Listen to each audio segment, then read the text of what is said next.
The next presentation will recognise Traralgon coach Dean Gooch, who contributed to the career of Australian Dolphin swim team representative Ruby Storm, pin number 311. Dean has been coaching Ruby since 2016 and in 2019 onto her first national team, where she represented the Dolphins at the World Para Swimming Championships. At that meet, Ruby won bronze as a member of the mixed 4x100 free relay. It's great to have Ruby here assisting with the presentation to recognise her coach.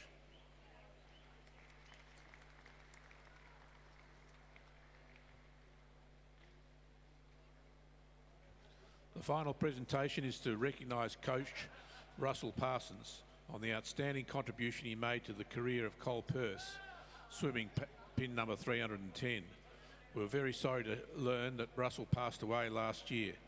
His brother Steve is here to accept this award on behalf of Russell and the Parsons family.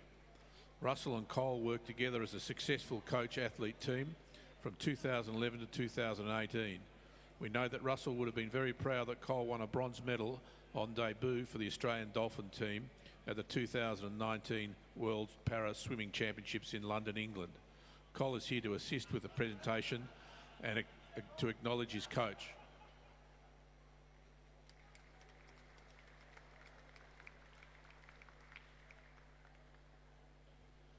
It is coaches such as Russell, Brian, Gavin and Dean, through their hard work, commitment and dedication, who nurture and develop young swimmers who go on to wear the green and gold for their country. Congratulations and thank you for your service.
Ladies and gentlemen, welcome to the final night of the Victorian Open Swimming Championships for 2020, incorporating the first leg of the International Para Swimming Championships.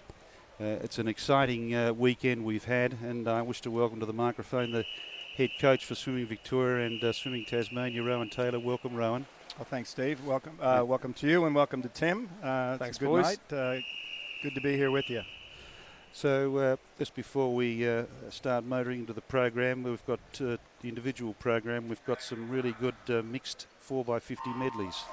And from the top, EC Waves, MLC Aquatic and Lane 2, B, Castle Hill RSL Dolphins A, DVE Aquatic B, Southport Olympic B, Yeronga Park Swimming Club A, and EC Waves again B. So they're bookending the pool at this stage. EC Waves under the head coaching of Alex Hirschauer, well-respected coach, and it's Chilaro, Noah Millard, Jack Robertson, Cameron McLeod, Ryder Lambert and Abby Lynn that have gone out on the first leg, and back they come with the breaststroke, and it looks like Dominic Suey getting up nice and close to the swimmer from Castle Hill.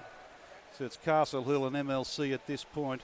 DVE in the middle with the champion breaststroker Tara Kinder doing what she does best, and just to the right there is the Southport Olympic Club, and it could be Adam Reimer doing that, but it's Charlton number 2 MLC into the butterfly leg, and followed by DVE and Southport Olympic. It's saying David Schlicht on the board, but it's not saying David Schlicht in the pool for MLC Aquatic. Yeah, I think it got mixed up there because that Ryland Bryland doing the breaststroke. I think he's a breaststroker. Either, yeah.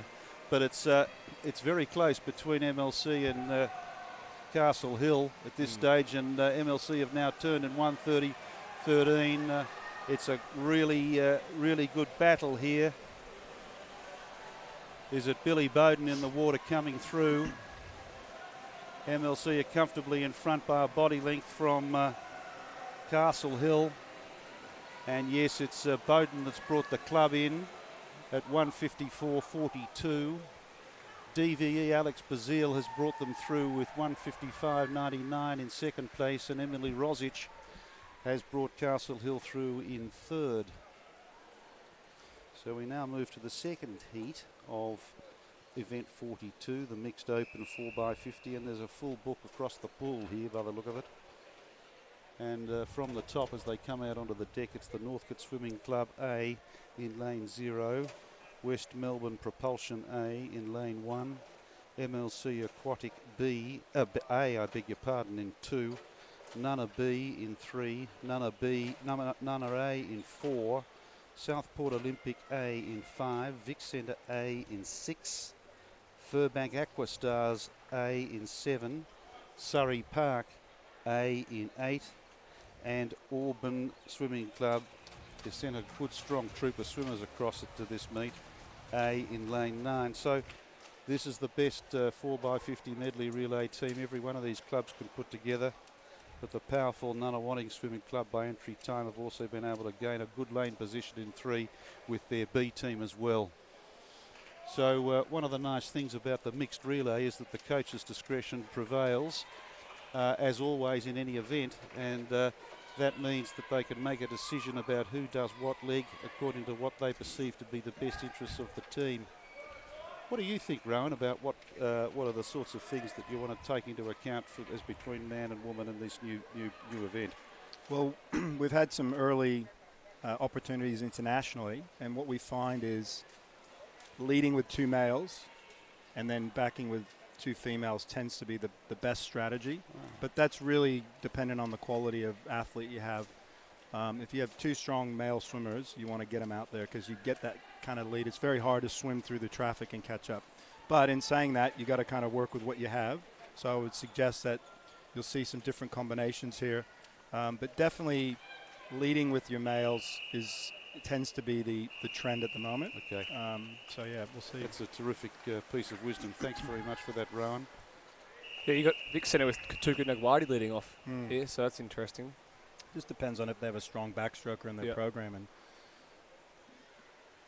They definitely got a strong breaststroker in Dan Cave. Yeah. MLCA have gone for that as well because they've put Millard off in the backstroke. He was misnamed in the B.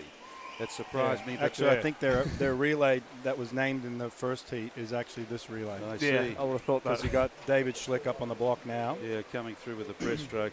Nana's gone with 2 breaststroke females. So they've Okay. gone male, female, male, female. They've put, is that Goff who's done the breaststroke there? This would be good to watch as well. Williamson versus Cave as We got well. Hansen and Smith. Andrew Rice, is it? Andy Rice did the taking it out backstroke. for- Yeah. yeah. And Bowen Goff. Yeah. So it's Nana A and Nana B out in the Williamson's middle. got a good lead on Cave here. David Schlicht is coming through quite strongly for MLC, and on the Hansen still hanging on. and Williamson has done what he's very good at doing as a 50-metre breaststroke, and it looks like he's going to bring Furback Aquastars into the wall first. A very slick breaststroker in any company, Sam. Hansen brought Nana into second position, unsurprisingly. Now you've got the 2 females for MLC at the end. Now you've got Matt Temple just getting away here. Yep. And then I think that'd be Julia Hawkins anchoring for Nana A. Rowan, in your former role both at Nana, then apart from your being in a role in head coach in Victoria, you'd be happy to see the year Matt Temple's just had. Yeah, it's very good. Yeah, it was great to see him make the team, and then he did so well at the meet at Worlds, and I was lucky to be a part of the team there and see him in action. So he's just such a calm and relaxed character. It was very good. Well, Nana A have done it comfortably in 1:45.23. Elise Woods from Vic Centre has brought them through in 1:47.51 for second position. Nana B have come through for the bronze medal in 1:47.91. Leaston Pickett looks like she's come through for the Southport Olympic Club in 4th and MLC Aquatic in 5th. West Melbourne Propulsion 6th. Furbank Aquastars 7th. And that's a Victorian record. Is that right? Mm-hmm. A 2-year-old record broken that once comprised, or did comprise, Josh Beaver, Jess Hansen, Kayla Costa and Caden Gill. It's not a bad team. Indeed. 2 of those 4 still competing this weekend.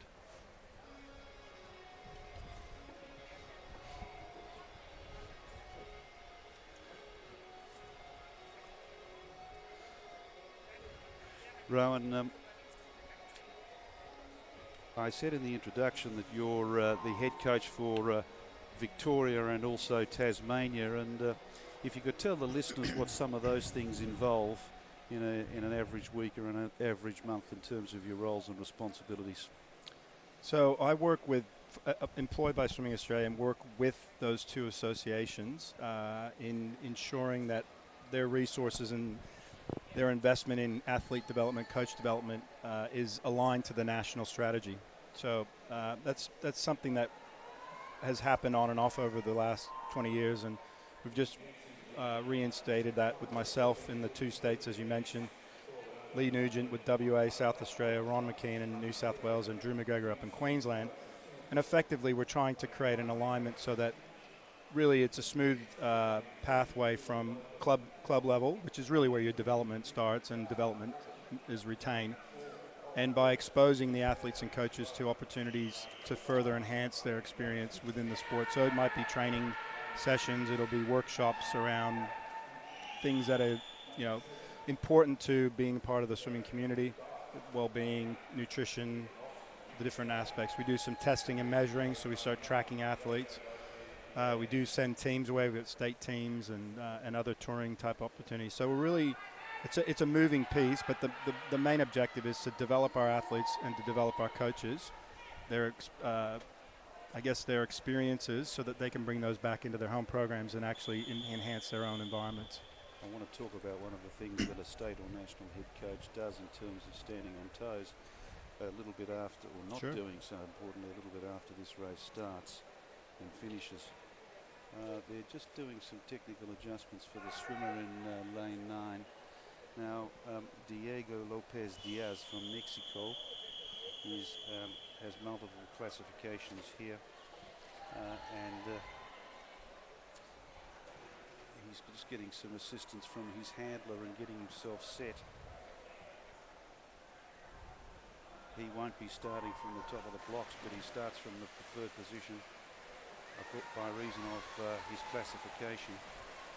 And as the swimmers come through, it's very close between particularly the 5 middle swimmers. Cole Pearce from lane 4 will be known to many. So will Ricky Bitar from Auburn in lane 3. And Braden Jason's had a wonderful meet as well, as he's coming through nicely from lane 6. Quite a sophisticated program up there at the University of Sunshine Coast. But it's Cole Pearce, as I mentioned, who's touched the wall first. Ricky Bitar has got 725 points. Evan Austin has come through with a S7 classification with 786 points. And subject to our friend from Mexico, Mr.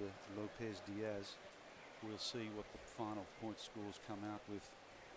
Just a quick reminder for those that aren't quite familiar with this type of swimming. It's not who touches the wall first, but who touches the wall in the best time referable to the strengths and weaknesses of their body, taken off the World Championship time, which produces a number of points. And Mr. Lopez Diaz finishes with 448 points to the applause of the entire crowd, and so we're delighted to hear that as well. There's a medal ceremony coming forward. It's none are everywhere. We've become used to that over a long period of time. Yeah, and while the Nunawading athletes are up there, I think it's I want to take the opportunity to say all the best to a good friend of mine, and as well as a great colleague who I worked with at Nunawading, Gary Barclay. He has recently decided to move away from the club. He's been there many years, not just as a sports administrator, CEO, but swam there and coached there. So, and Nunawading is where it is today because of the vision and strategy that he implemented, and obviously I was fortunate enough to be a part of that. And I wish him all the best. And it's obviously we want all clubs in Victoria to be successful, and that's my goal, my efforts around that. But I always like to sit back and enjoy seeing these young people, work with most of them anyway, over the years, doing well. Well, they're great words, Rowan. And we said in commentary yesterday, we spent a few minutes, actually nearly 5 minutes, talking about some of the wonderful things Gary's done in the sport as an author, as an administrator, as a sportsman, as a communicator, as a person who has influenced the lives of countless numbers of people. And I'm really pleased to hear that the viewers have had the opportunity to hear some words from one of his closest colleagues over a long time. So I'm sure he values that. Yeah, no, and we'll continue to work together. He's someone I'll always work with and continue to obviously friend of mine. But I think he's going to offer a lot. I think there's a lot of opportunity now to get access to that kind of resource. Someone who's built something, managed it. There's plenty of people in need and organizations in need, not just in the swimming community, but in other sports. So the world's his oyster as far as I'm concerned. And done so repeatedly, not only with Nana. That's right. And exactly. When the announcement went out yesterday, the day before, I made my little addition to the hundreds and hundreds of comments, and my opening words were the best in the business. And Gary brings a level of commitment, integrity and passion to it, which is rivaled by a few. And if you're listening, Gary, we don't want to oversource the pudding here, but great job, and we look forward to seeing you in all sorts of roles in the coming years. Now, you can see the order of events in front of us on the screen there. And we're now coming up to the second individual event of the evening, which is event number 44.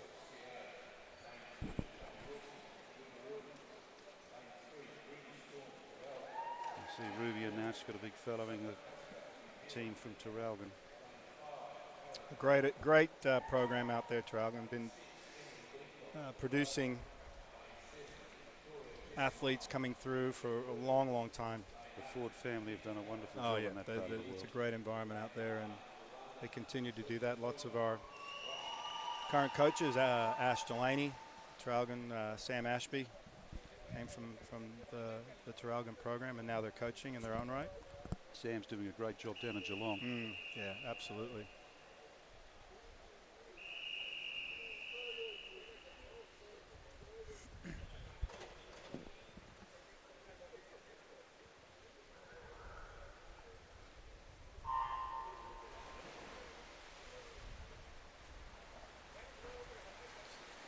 So as they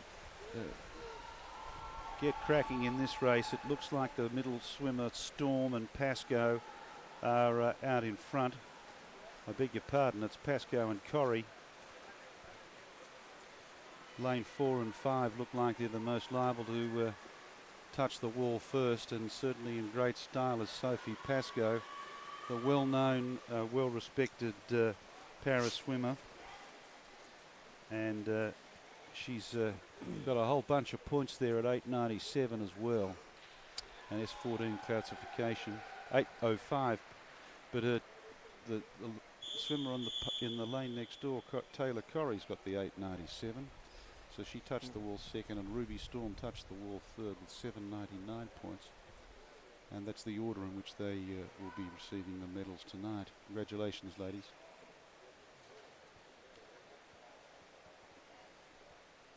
Yeah, just mentioning Sam Ashby, you know, these are part of the roles that I'm playing as well from Swimming Australia. It's probably becoming more and more a targeted approach. We've had a meeting recently about the coach development strategy going forward post 2020, and that is really targeting coaches and looking at not just their technical skill sets, because we know that that's one really important area. It's also their leadership and their ability to lead a club. And, you know, we've got young people leading, you know, being head coaches of organizations. What are we doing to, you know, give them the opportunity to learn about what is that skill that you need? And that's I'm playing that role, but we need to be a little bit more designed about how we do it. So we're really looking to invest in that going forward. And, but, you know, helping them navigate through that leadership experience is something that relationships tend to be the way that they do that, and if they don't have strong relationships with people they can call up and have a conversation with, it is a struggle. Well, we're not at Bay 13, ladies and gentlemen. If you're watching on this team, it's a couple of very excited swimmers cheering on their teammates, and there's no reason why the passion can't be expressed in all sorts of ways in this sport, and we warmly embrace it. But this is the start of event 45, which is the men's 1500 metres freestyle. The record for this is held, unsurprisingly, by Grant Hackett. From the top we have Luke Muir, Nicholas Liu from Cheltenham, Joshua Harris from Daventio Excel, Aaron Wortman from Auburn, Lockie Shee from Auburn, Alex Bazile from DVE, James Donovan, Patrick Traynor from the University of Queensland, and Flynn McKenna. Now there's a few things I want to touch on in the next 16 minutes that we've got. One of the things is some of the features of what one's looking for in a 1500 as to how to do it. How's the most effective way to do it? But before we get to that, I want to finish what you were talking about, Rowan, and that is leadership and being a head coach, because you can have all the skill in the world as a matter of understanding technique and coaching an individual swimmer, but if you're not able to do the other things that are required of a good head coach, you're not going to be a good head coach. Yep. So if you could share with us all some of the things that you regard as the essential non-negotiables for a good head coach. Well, first is communication. Clear, consistent communication with your clients, and your clients are the athletes and parents. Obviously, which makes up your environment. You've got schools, you've got different employers these days, so it's coming to be a little bit different. So there's some different factors in it, but for me, it's communication and consistency. And I'm going to welcome to the microphone now the Chief Executive Officer of Swimming Victoria, Jason Helwig, with a special guest. Welcome, Jason. Thanks, Steve. G'day, Coach. How you going, Jace? Good, mate. Now, we do have a very special guest. It's not often we get to talk to a US Swimming Hall of Famer, correct? Yes, that is correct. Yes. New as of last fall. Congratulations. Wow, congratulations. Thank you. Erin Thank you. Popovich, welcome. Thank you for Welcome. having me. Your first time down here. First time in Melbourne. It's been 20 years since Sydney this year, so it's been 20 years since I was last in Australia. Oh, wow. Yeah. Jeez. She did all right then too. Yeah, it was a great time, my first games, so can't ask for anything better. And still going. Not still swimming, but still working with the team. Well, you're still involved with swimming. And what is it that keeps you involved in the sport? I just, one, love swimming, and two, it's an opportunity to get back and stay involved in a sport that gave me so much, as well as continue on to the next generations of swimmers coming up through the U.S. and really see what we can do. It's exciting. Yeah, and you get to come to Melbourne. I know. I See get us. to see the Beautiful world day. and travel. Yeah, and that's right. She couldn't believe it. She said, you again? So, Po, you're with US Olympics and Paralympics and US swimming, and you're also doing some work with cycling. I think the last time I saw you was in LA at the Cycling World Champs, yeah? Yeah, so about a year and a half ago, I switched over to swimming. Yeah. Before that, I was with our U.S. Paralympics cycling team for 5 years, so got great experience in there. I'm glad to be back with my home sport and sport with a lot less equipment.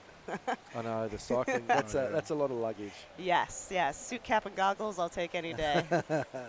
So what's your role? You know, you had such a storied career as a swimmer. I know it's not a, the word legend's thrown around, but you're in the Hall of Fame for Thank a reason. you. And, I know from managing the Australian teams that came up against you at Paralympic Games, you're always one of those swimmers that I know that our swim teams just looked on and went, wow, this, you were one of those standard setters for Paralympic sport. Well, thank you.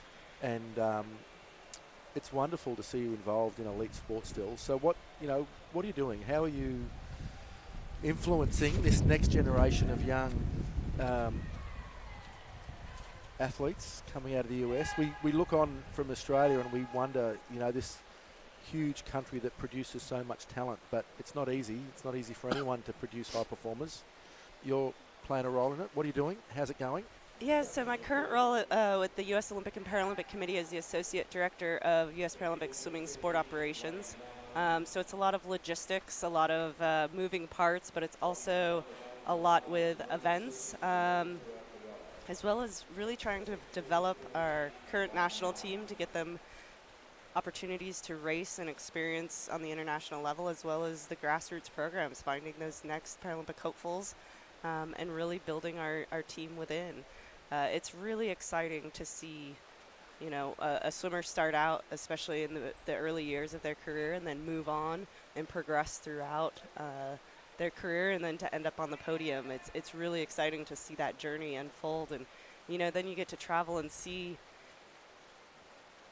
not only the different areas of where swimmers come from, but we have such great competitions between Australia, the U.S., Japan, all of these countries. And it's so exciting when, you meet up and everybody's so excited to see each other, but yet when you get onto the playing field, it's a whole battle. And it's really an adventure, but it's an exciting time because there's a camaraderie and sportsmanship, but then there's this level of competition that, when you walk out onto the field of play, it's a whole different ball game. And so it's really exciting when you get to see your competitors, as well as see how the rest of the world develops. It'd be nice if, we just had this perfect lineup of swimmers coming through the pipeline, but it's also exciting for the creativity level of it and to see where, we can add in little bits and pieces of our own stories and our own creativity to really put the best team into the games. What are the challenges for you guys in that finding the next generation coming through? What do you find the barriers or challenges that you're kind of working with at the moment? I think the biggest barrier is that we have, in the U.S., Paralympics has not been as well publicized. It's changing greatly, which is really exciting to see in the terms of we're getting sponsorships and Paralympic athletes are in nationwide commercials and advertising campaigns and stuff like that, as well as being shown on our national TV networks, which is really exciting to see. So I'm excited to see with the popularity and the television and all of that comes with it. But it's also that a lot of our swimmers are in, elite able-bodied programs. And so now that we're getting that notoriety with the Paralympic stage, now they're seeing that there is an opportunity. I think for a bit of time there was they'd be in their club teams and kind of go to where they could, but then they didn't know that the Paralympic world really existed, and now they do. And so we're seeing a lot of coaches that had no idea previously about Paralympics that are saying, hey, we've got athletes. How do we get involved? What's the next steps in moving forward with that? So it's really exciting to see. So there are numbers there. It's getting that communication and that awareness out. Yes, and absolutely. then also obviously promoting, which is another level of awareness. Yes. It's really exciting to see just, at every games, the Paralympics become bigger and larger and grander. And, I mean, we're super excited to see what Tokyo will pull off this year. But with that, we continue to inspire the next generation of athletes and really see who's going to follow the next great athletes that are currently out there performing great. Well, they have someone like yourself who, working with them, who has set the tone and obviously shown them the way, which is great, and that's very important, paying it back, which is great. We need to keep our great people in the sport. That's one of the really important pieces, and it's great to see. Yeah, and it's exciting to see how much it's changed. I mean, my first World Championships was in 1998 in Christchurch, and to see how much it has really evolved over the time. My first games was Sydney, and so each game's got a little bit better. Each game's really brought something more to the table that the previous games didn't, and so it's really incredible to see that when, we watch the Olympics to then see the Paralympics and know that, this is going to be even grander and better and really put a lot on the table. It's exciting to see how much has changed over the years and for the good. And, it's just an evolving process, and it's fun to watch, and it's fun to see those athletes that have been the legends and the champions of the games before, and then you have the new athletes coming in. So I'm really excited for this year in Tokyo and to see what our athletes can do, but also what the rest of the world is bringing to the table. Yeah, it's going to be very exciting. It's just around the corner, isn't it? Really, it's coming quick. This 4-year cycle is not. I think the older we get, though, the faster it seems to go. I honestly feel like we were just in Rio. I know. I was just about to say that. We had a meeting on Thursday talking about the campaign upcoming, and reflecting back on a few things. We had a meeting with the AOC, and we're reflecting back on things, and it was like, as I was reflecting back, I was like, was that yesterday that I was in Rio? Exactly. Dealing with all the fun things times. that we dealt with. Yeah, Yes. I should say fun things. Yes, yeah, but it was an experience. But I think this is going to be another level. Yes. As far as what we've seen and what we've been able to look at, as far as the facilities obviously that they've developed in the village. The village is pretty much, I think, done, and just the precinct and everything just looks like it's going to be really, really good. It's every time you get an update and you see the pictures and the buildings are almost complete and all of this stuff. It's really exciting to see, and I know that in talking with some of our athletes who are even here, they said that they've been following along on all the building processes, and to see that it's things are being completed and done, and that helps them with their excitement. And when you see stuff that's so innovative and technologically savvy, and everything that Tokyo is doing for them, it's a huge bonus to see and watch how it's progressing, because they know that they want to be there, and so it's just one added piece of motivation because they want to be able to see that in person. So Erin, what role will you have on Team USA this year in Tokyo? When you get off that plane, what's on your accreditation sticker this time? I think doer of all things. Yes, well Other duties as assigned. We haven't officially named our game staff yet, so we're still working that, but it will be with the Paralympic swimming staff. Fantastic. So we've got Rowan here working with our Olympic team, which we're very proud of from a Victorian point of view. Yeah. We're very excited for our Australian Paralympic team, but we obviously always keep an eye on you and your work. It's been great. I was just talking to your head coach down here, Tom. Yep. Coach Tom, and he said he's ticked a bucket list off coming down here this week. He's really loved it. But he was really positive about the value of this meet. Yes. For you guys as well, and not just for you guys, but I think for all the swimmers, the able-bods as well as the para. He said it's just been a great meet. So any chance we'll see you back if we do this again? I would love to come back. This is a great opportunity, especially in the games year. It's a far travel for us, so it's allowing our athletes to realize how they adjust to the long travel, as well as the heat, humidity. We've had kind of all weather here this week, which has been awesome. It's snowy and cold back home, so we're enjoying all the sunshine. But it's really great to see when you can also integrate with able-bodied events and see what, both sides of the sport come together, and that it doesn't have to be two separate events in order to get, the job done and have a great meet. But it's also, we have a lot of top athletes here that are really making their run for Tokyo. And so it's really exciting to kind of see where everybody's at. It's really early in the season still, but yet Tokyo is coming quickly, and I know there's a lot of selection events between now and then, so kind of figuring out where the competition is. How often would you guys have a combination meet like this in the States with the able-bodied, the para? Does that happen very often or not? Not often. Okay. We are working with USA Swimming as well as other organizations to see what we can do. And obviously with this, since you guys showing that it's possible and it's fluid and it can be run easily, it's definitely something that we're looking into. Yeah. Okay. Because we've been doing, this is pretty much standard for a long time, and many different ways, and it's looking at different ways of getting it to flow. But even our trials meets will be para trials and so right now we have two separate trials. So I'm not.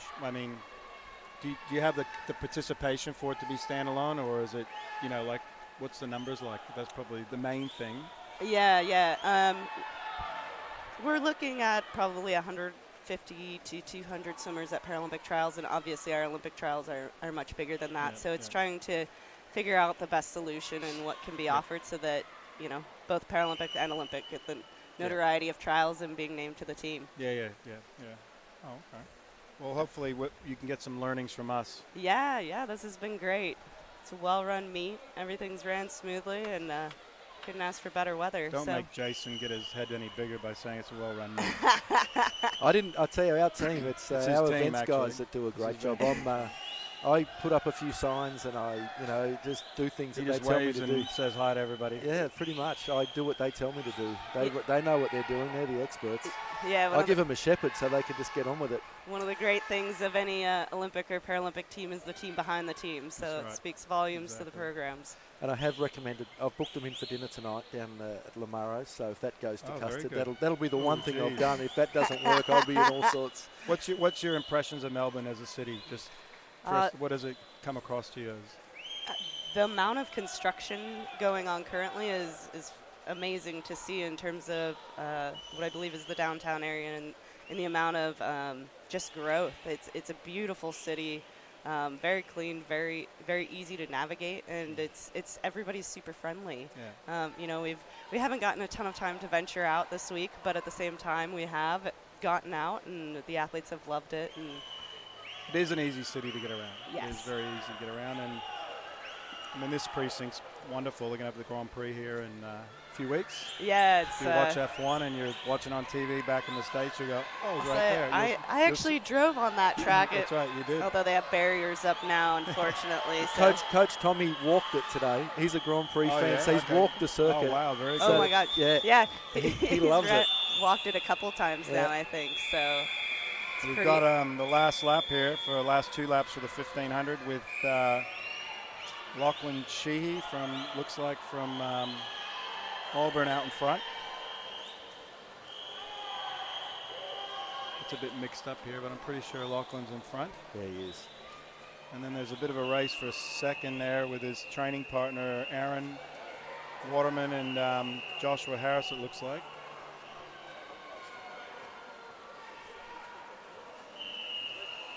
Yep, they're turning together. And then you got lane 6, James Donovan, who's chasing him for that bronze medal. So look at this. Last 50 sprint, eh? Nothing like that after 1500. See, this is where Poe started. 50. I'm ready to go.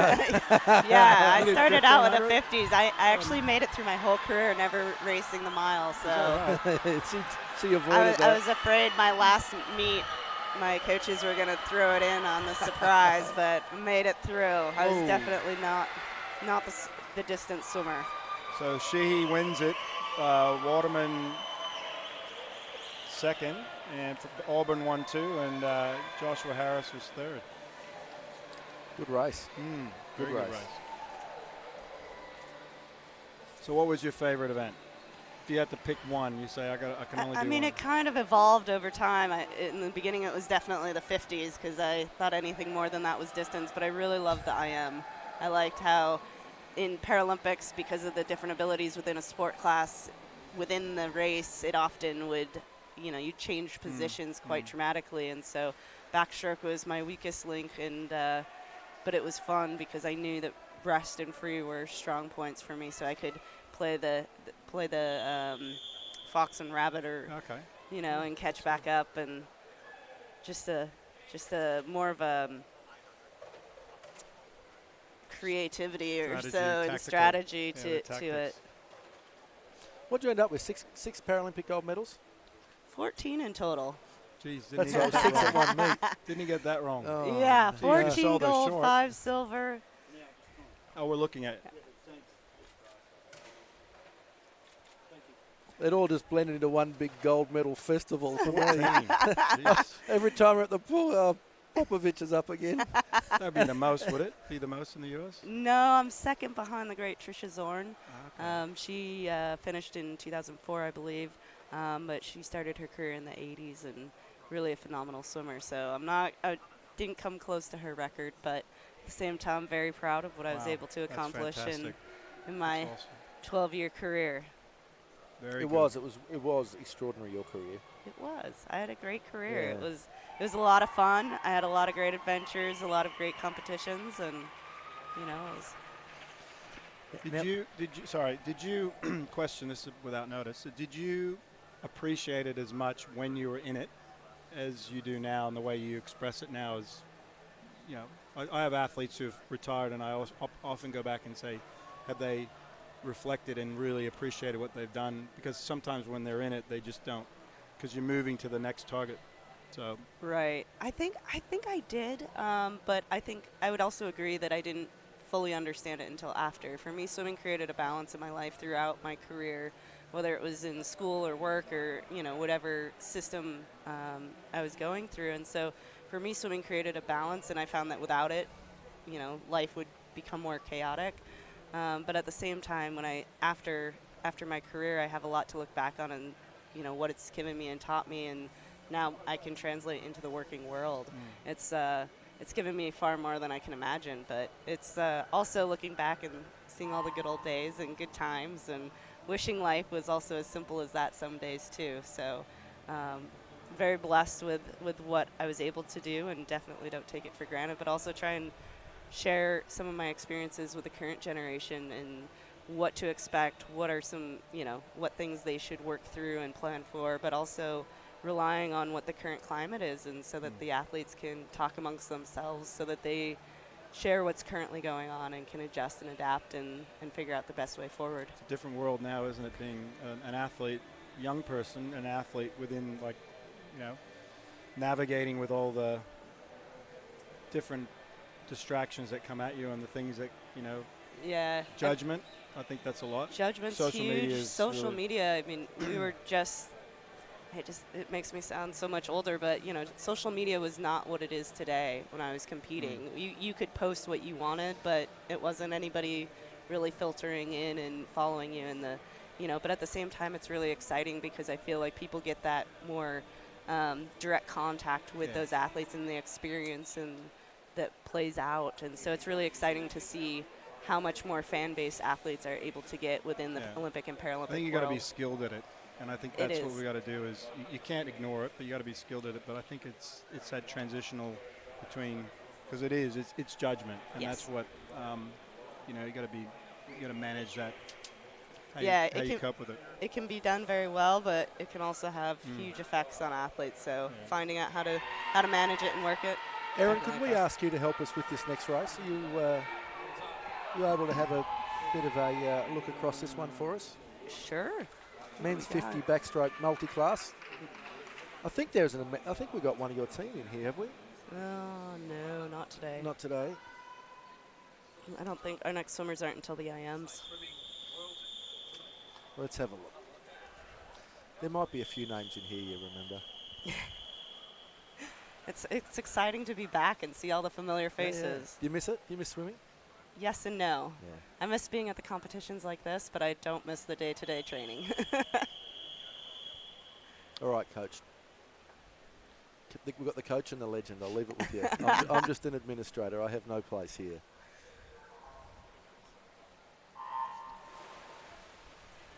Well, it's a 50, so the start is really critically important, obviously. Getting that momentum up.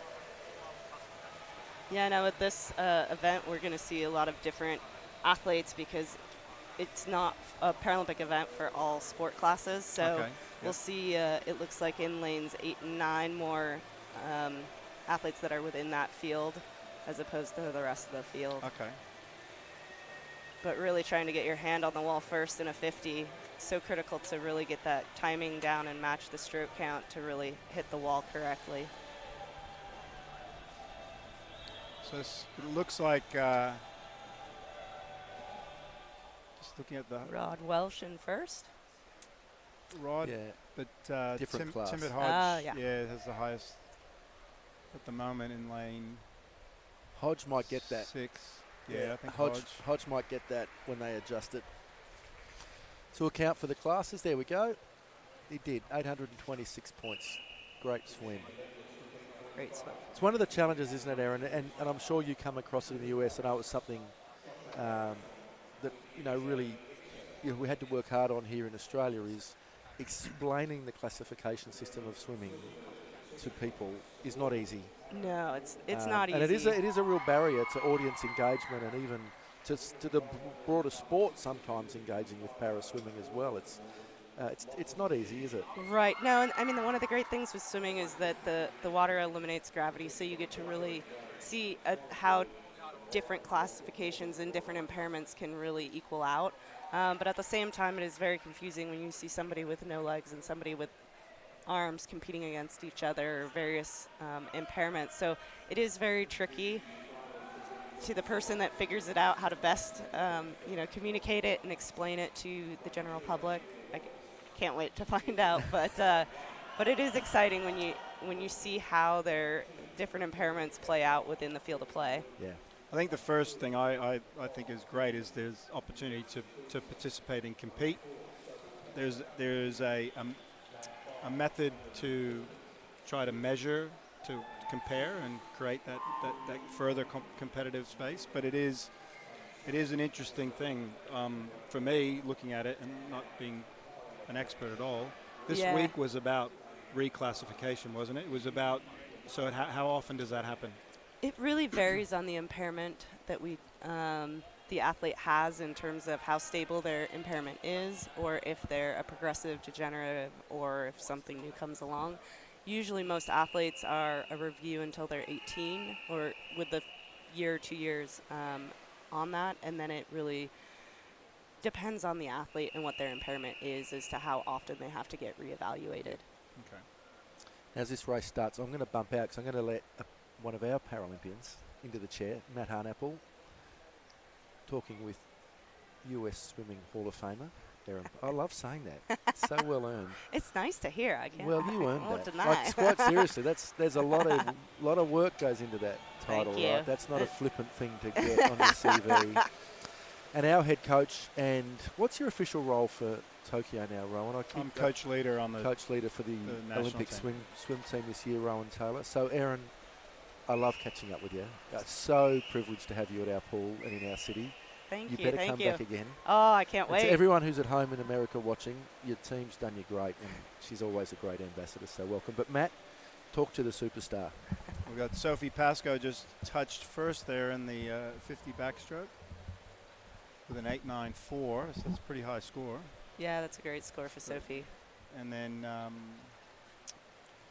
McTurnan second. Madeline McTurnan. Madeline, yeah. Of course, Sophie Pascoe being a staple of the New Zealand team for many, many years, and will go to Tokyo as a top favourite for medals there in her class of S9. We got Mayuki Yamada in lane 9, just finishing.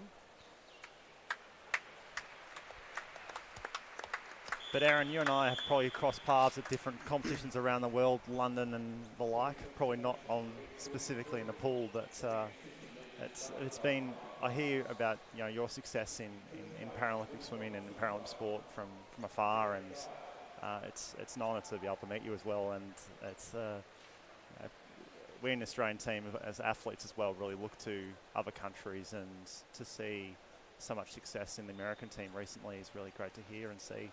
Yeah, likewise. I mean, it's fun to watch what the rest of the world is doing, and I mean, we all follow each nation's top athletes to see how they're doing, following their times, their rankings, and it's fun when you can come together on competitions like this and see how the competition is doing, as well as follow really what's try and find out what the Australians are doing that's working for them, as well as what's working for us.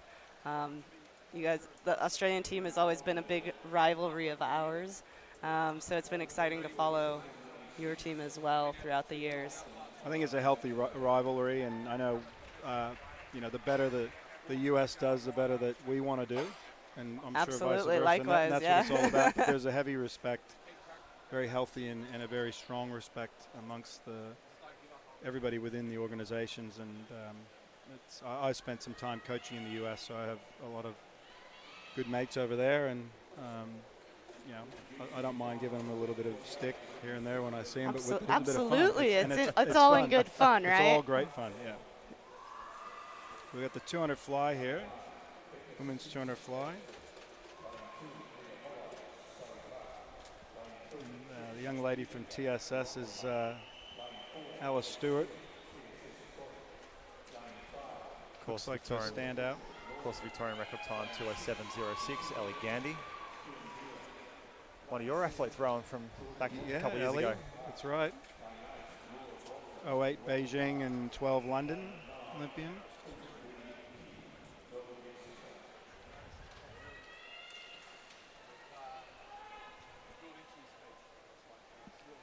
So when do you guys fly back? Tomorrow morning. Tomorrow morning? Yep. Straight back home. And you in Colorado? Yeah. Yeah. Boulder. Colorado Springs. Oh, Colorado, sorry, Just Colorado out there. Springs. Yeah, Training centre there, yeah. Yep. Yeah. Have we had an opportunity, this is going back 2011 now, to go to Colorado Springs, so Jimmy Flowers meet. Oh, yes, that's right. So this is, we had classification now, and we were part of a contingent over there, and minus 10, 15. This is February. Sounds about right. I think that's how cold it was this year as well. I've done one altitude, 99 one altitude camp in Colorado Springs there. Yeah. Which was in the winter, which was quite cold. Cold, little air, and Stewart there in 29.5, first 50. And lane, we've got Yoonhwa Kim in lane 9 from Melbourne Vic Centre. Is out there bolting. Note in lane 3, Chelsea Gabecka. She's a very well-known, successful open water swimmer for us. So she does open water as well as pool swimming.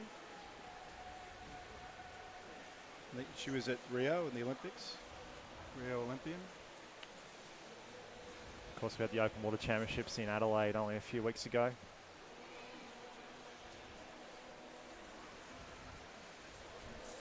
So you got Alice Stewart, got a good lead on everyone else. And then there's a bit of a line for second and third here.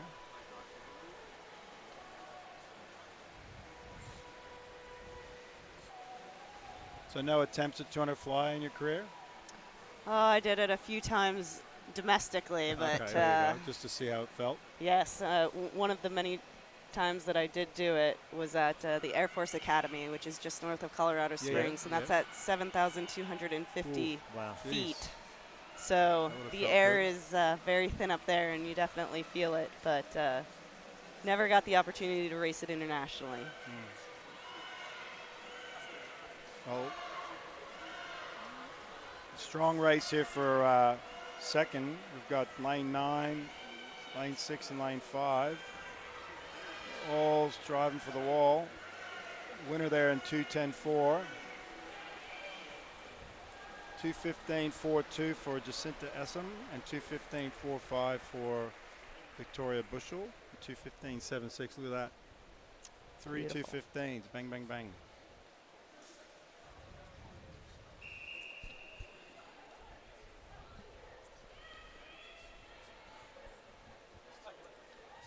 The next race is going to be a good one. 100 fly men.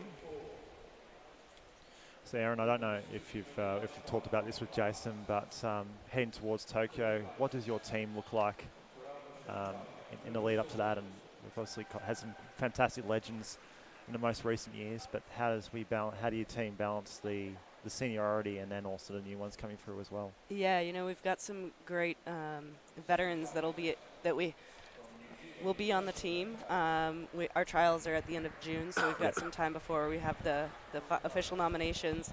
Yep. But we've got a great group of veteran athletes that have games experience. We've got Jessica Long, who's been around since '04 and really has a wealth of knowledge, as well as we have Evan Austin and Lizzie Smith here. Just the plethora of knowledge within the veterans is great, but then we also have a lot of new swimmers that are up and coming that we've been able to get classified, which is obviously the biggest hurdle right now to get in and eligible for Tokyo. But it's really exciting to see just how excited they are for this year, for the games, for their opportunity to try and be named to the team. When is your trials? June 25th through 27th. Okay. Yeah. And it's fantastic that this time round, in previous years we've had our trials in Australia in the March-April period, and we could only nominate the Australian Paralympic team because the slot allocations weren't confirmed until later in the year. Now with the slot allocation, so with our trials much later, we're able to announce an Australian team on the night, which we haven't previously been able to, which is a really exciting prospect for those athletes that it will be concerning. So to be able not having to wait for a couple of months, going home, back into training programs, wondering if you've been selected. So with the trials moving later, it does add added benefit to our para swimmers. That's awesome. Yeah, that slot allocation is huge, and knowing your numbers and knowing, you know, where athletes stand, then it creates another level of excitement. Yeah. So we've got a pretty good race here in that 100 fly. Matt Temple, who's taken an early lead, was 5th at the World Championships this year. And then you've got a slew of other athletes that are right around that mark, and Bowen Goff, his training partner at Nuttawading. Mark Edwards from Carlisle is just on Bowen's. And Theo Benahustos from Melbourne Vic Centre going to make up the top 4 there. But Matt Temple is streaming away here. He's going to post a, whoa, jeez, 51.7. That's sharp. That is a very good time. Bit of a long glide into the wall there as well, but that is an exceptional swim for this right now. The work that he's into, very good swim. Bowen Goff finishing 2nd in a 52.9. That's a pretty solid swim for those boys.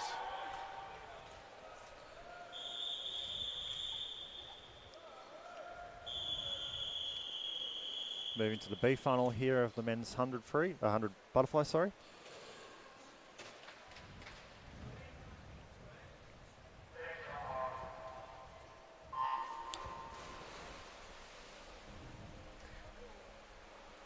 With this meet, you guys have so many of your top athletes and former Olympians and hopefuls coming up. How big is it to see where the current climate is within, you know, a meet like this, as well as the rest of the country? We've had a state championships in South Australia. So every state has a called state open championships. They've had theirs a couple of weeks ago. Western Australia did. We've still got, and Queensland has. So we've still got one more in New South Wales. But these tend to be the meets where you start getting an indication of where everybody's at. But they're still using them as a training hit out. They're not. I mean, as you know, you don't want to be swimming too fast too soon. Right, absolutely. But it is good for them to get into their routine and practice what they've been training. So I think it probably confirms what you see. For me, I go around and visit programs. I can see them in training, and I'm working with the coaches and just getting a good indication of them in training. So it's nice to see them how they convert what they've been doing in training into the racing. So someone like Matt has been training. I know he's been doing. I've been in a few of their sessions recently, and he's been in really heavy work. So to see him pop a time off like that, it's like, okay, that's interesting. So for me, I'm like, oh, yeah. Yeah. You know, and then there's some athletes that are probably not swimming at their best at this meet, but it's to be expected because I've seen them in heavy training. So right. they're invested to the June meet trials. So they're going to start probably sharpening up over the next couple of competitions with New South Wales. We've got a national club championships in April and a national age group championships, and then our trials are in June. So there's a few kind of domestic meets like this to go, and this is usually kind of, you start seeing people start shaping themselves towards a peak performance down the track. Yeah. So when I was on deck coaching, I used to obviously wanted the athletes to perform well, but I didn't want them to perform too well. Right, absolutely. I would say, okay, wait a second, it's too early. Not so yet, it's not yet. Tempering it back, you know. You don't want to get ahead of yourself. Of course, the medal presentation there for the 50 back for the women's.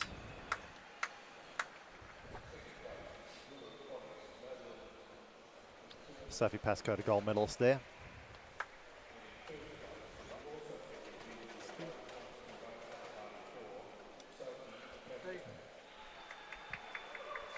Hey guys, I'm gonna head off Lovely and meeting go you. back to the Pleasure team, but thank you so much for having me today. It's great. Fantastic. All the best. Awesome to sit with you guys, but thank you. Thank you. We'll Good luck to you guys, to Olympic and Paralympic teams. We're excited to see you guys in Tokyo. Awesome. Thank see you. Then. Okay, take care. Thanks to Erin Popovich for joining us from the US swim team. The US Paralympic swim team has been joining us here as part of the World Para Series. And they've had classification throughout this week. And Welcome back. Thanks, Rowan. Great Steve to be joins back. us again. Seen some pretty impressive swimming in that 100 fly. Have you spoken about that in commentary so far, Rowan? I did. I was saying that we were talking actually about, what we see in these meets as far as athletes' performances and do they have any indication or bearing. And I said, well, that swim did because Matt's been really working. They've been heavy work, and having seen their program the last few weeks, they're doing some good work. So that's a pretty impressive swim in this condition because most swimmers are swimming pretty tired. Under heavy load. I think the majority of them would be swimming tired at the moment. So to Yeah. see that is, it's strong and it's nice to see. With the 50 breaststroke coming up here, eh?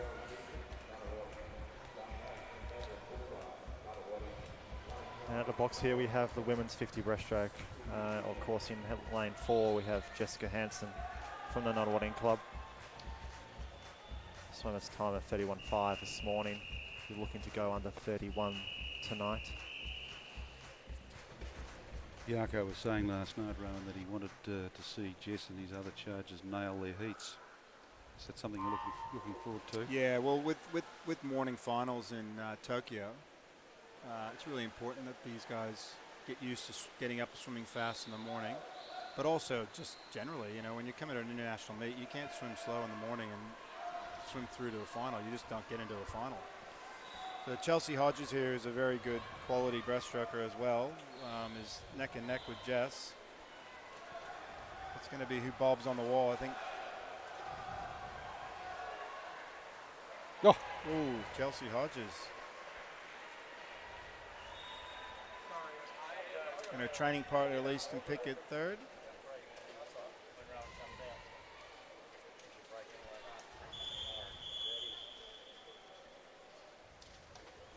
Well, that's a terrific swim from Chelsea Hodges from the Southport Club.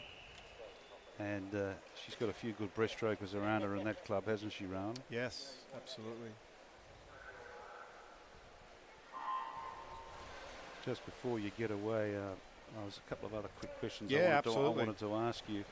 We'll just pay due respect to the swimmers in this B final, and it looks like it's Anna Lee, Naji Kikakorn and Catherine Brooks. In fact, it's none are everywhere, Rowan.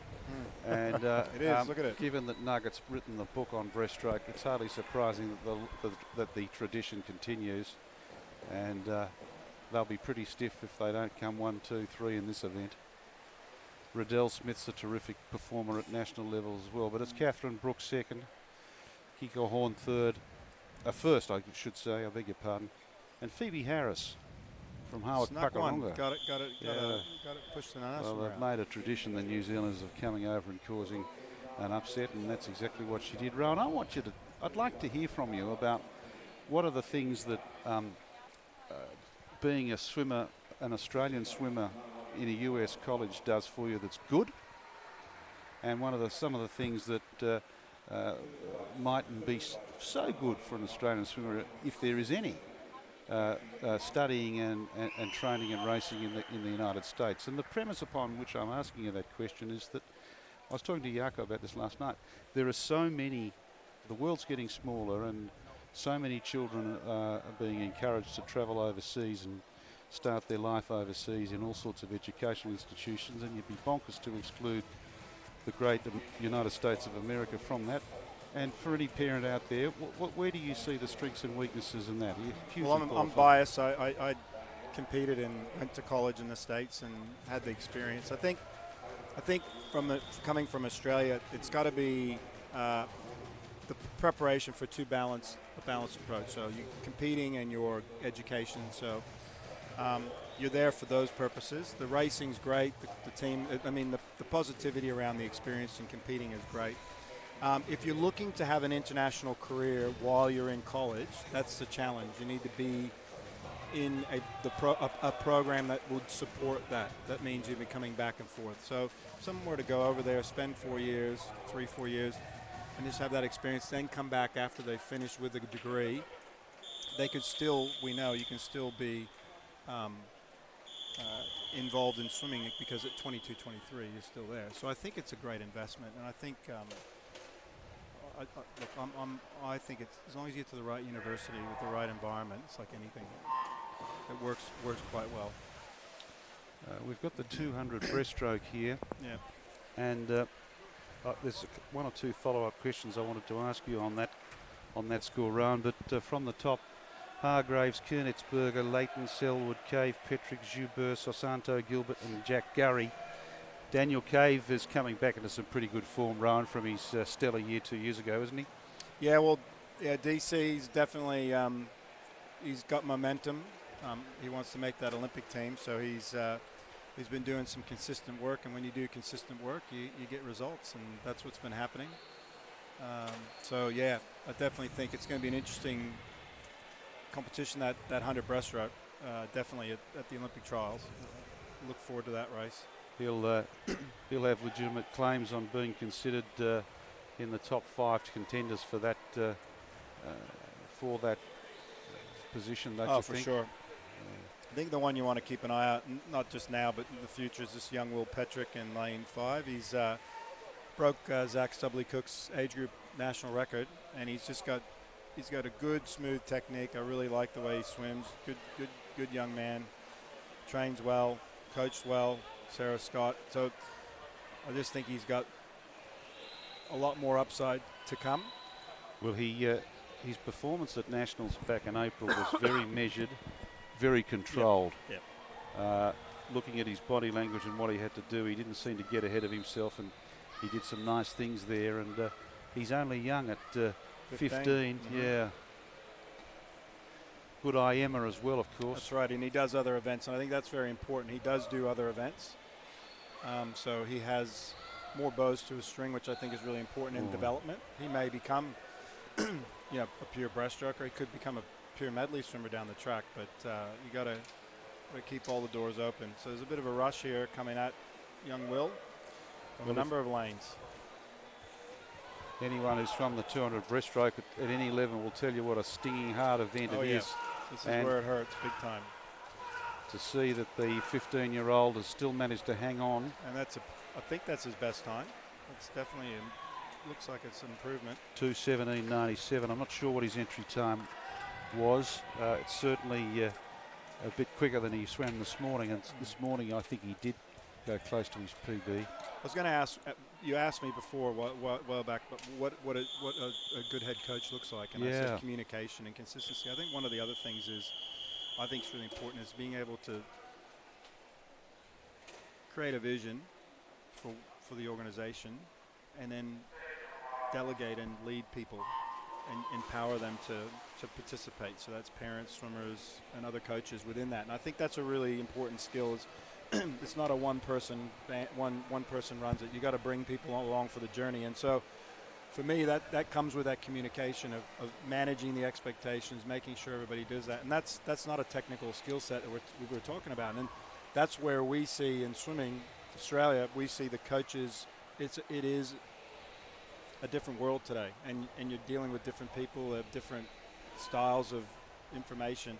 But you can't get away from the basics. And the basics are build relationships, share, empower, lead, create a vision. People will want to be there. That's the environment that people want to be a part of. So, to me, make it fun. Exactly. At age level, if it's no fun, it's no go. Develop the people first, the performances come. So you're developing people through that vision. Performances are an outcome of that, right? The scoreboard takes care of itself. That's always been my philosophy. That's what I learned when I was coming through that, you're striving for performances on the scoreboard, but you're working with good people. Are you being a good person and good character around that? And I'm very fortunate. I see a lot of my ex-athletes now. Some of them are coaching, as I said. I feel like I've got still a good, strong relationship. And when I see them doing well, I'm more happy for them now than I have ever been. So, Rowan, who did you swim with at college? In college, I swam at Cal State Northridge under Peter Carty.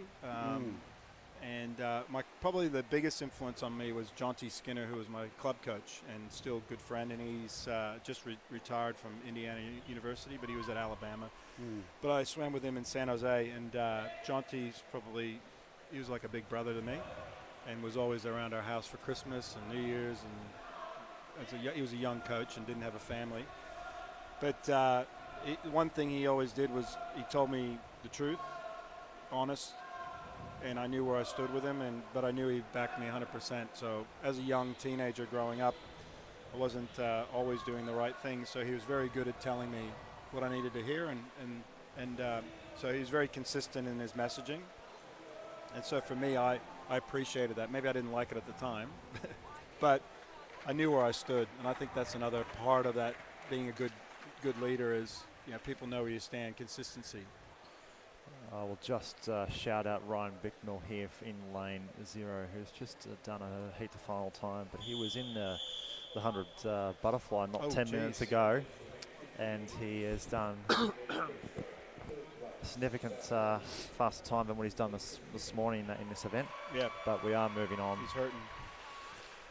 For swimmers to be able to back up within less than 10 minutes, it's in 2 finals is an exceptional effort just in itself. So. But no, we move here to the women's 200-metre freestyle shortly. Erica Fairweather is obviously the fastest qualifier in this event, 2:01.01. Well, I'm going to head off, boys, so all the best. See you, Matty. Great chatting, Thanks, Rowan. Dave. Yeah, great all the best, mate. Yeah, thanks for that. See you next time. Thanks for joining us, Rowan. It's always great to have your knowledge and experience on the desk. So it's really great to have the wisdom of these two significant coaches in Australia, Faharan last night, Taylor tonight. So if you've been home listening, apologies to anyone who feels like they've missed out on a running commentary for each and every race, but you've had a running commentary on the sport itself, so you've had the best of both worlds. Now this race here is going to be quite interesting. What you're seeing in a 16-year-old in lane 4 in Erica Fairweather is someone who went 2:01 and did it in a breeze this morning. And this will be very interesting to see how she backs up at 16. She's got some mighty good swimmers on either side of her. And right depth, right down to Cotti Nawati in lane 9, Batchelor in 8. So they're just about ready to go. You can see the names right across the top, and there's the who's who of Victorian swimming. I think you've got to back Fairweather here. It's fantastic swim this morning. We're going to see another great swim tonight, and we're away. Eckelmans and Carney, Skews and Underwood and Batchelor will stick it to her though.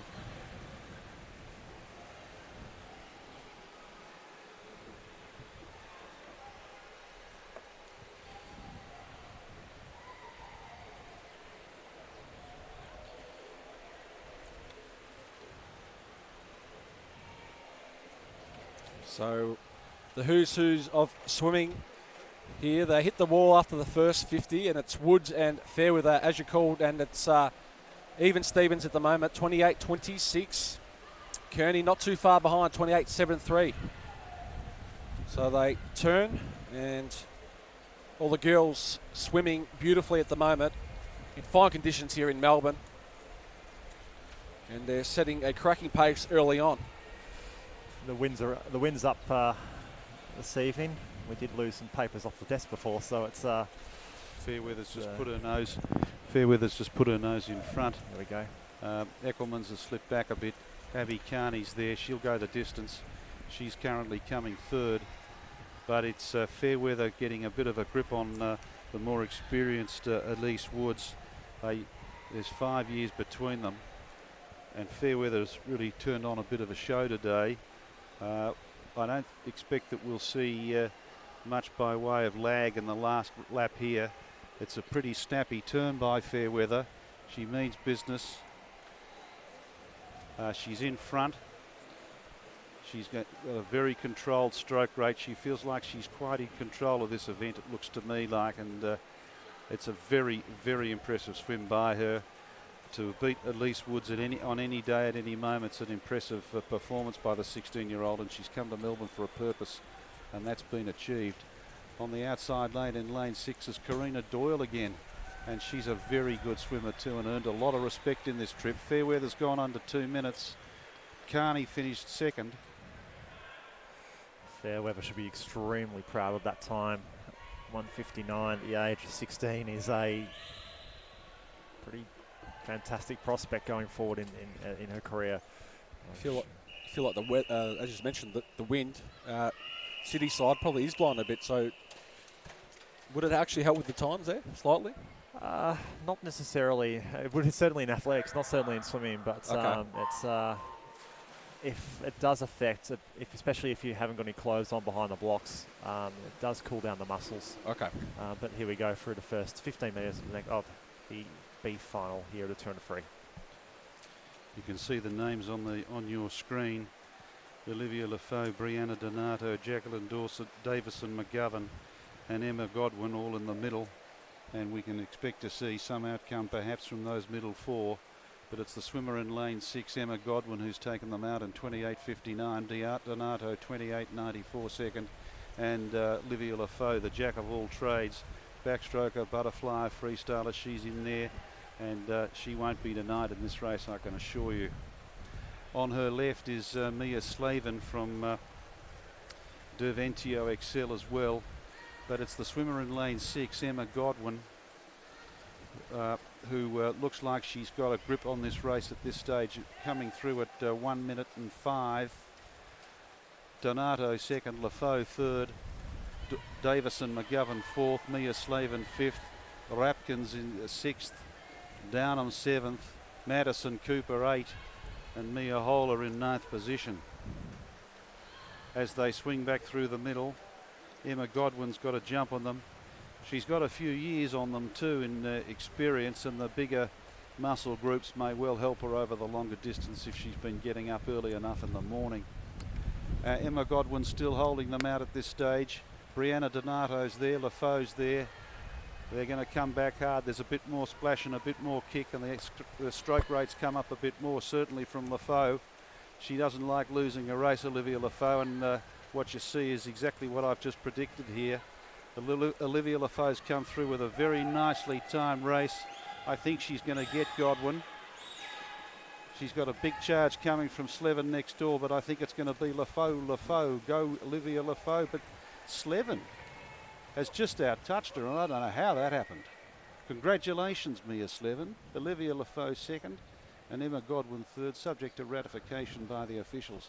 They've got the high-speed cameras up there, so if there's any doubt about the touchpad, that'll sort it out. And of course, fantastic swims from all of our 200-metre freestyles. But the next event, the event 53, the men's 200-metre freestyle, 200-metre IM individual medley. We've got a number of athletes from around the world joining us for international classification, as we were talking earlier with Erin Popovich. and one of those, of course, is America and also Belgium. We've got the New Zealanders here, Japan, Chinese Taipei. So currently a medal ceremony.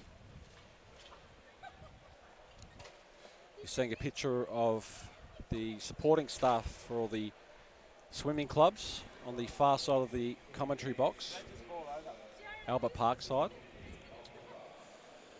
And taking you through the qualifiers for the A final of the men's 200 metre IM. So in lane 0 we have Matthew Levy, SM7, Robert Griswold, SM8, Timothy Diskin, SM9, Cole Pearce, SM10, Liam Schulter, SM14, Jack Ireland, SM14, Emmerich Payamenta, for an S14 as well, Jesse Reynolds, SM9, Jesse Ongles, SM8, and Karato Ogawara, SM8 from It's a good attempt Japan. there. I like that. I think it's pronounced Parmentia. Yep. But it was a good crack. It was good. But talking about some of our athletes in this race, I'll start off with Robert Griswold after the start from America.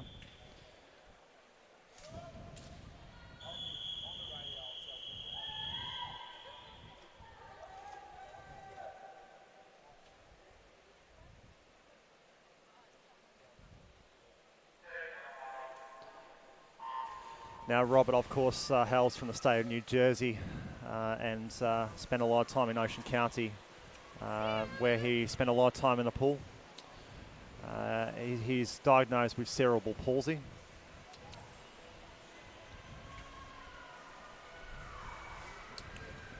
And has represented the American team at the Rio Paralympic Games, where he...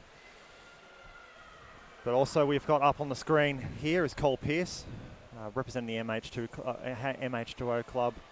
He's coached by Matt King, formerly of the Vic Centre program.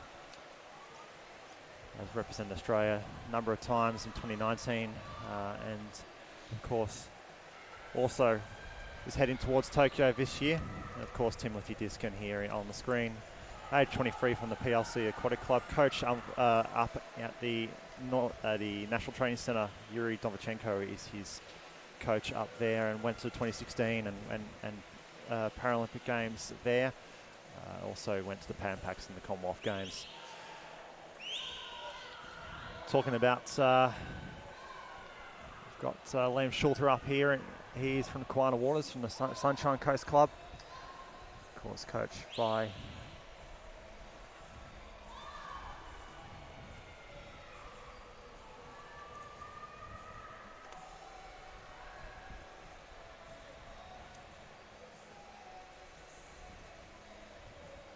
So out in front, out in lane number 5, he's going to hit the wall on the turn for home is Sluter. Make that lane 4. 1:43.22. Pearce with the chase, 1:46.85. And Ireland, 1:49.21 in third position. So we've got lanes 3, 4 and 5. And as we turn for home, it's Schluter who's led from start to finish, and he's swimming strongly, great strokes to the water.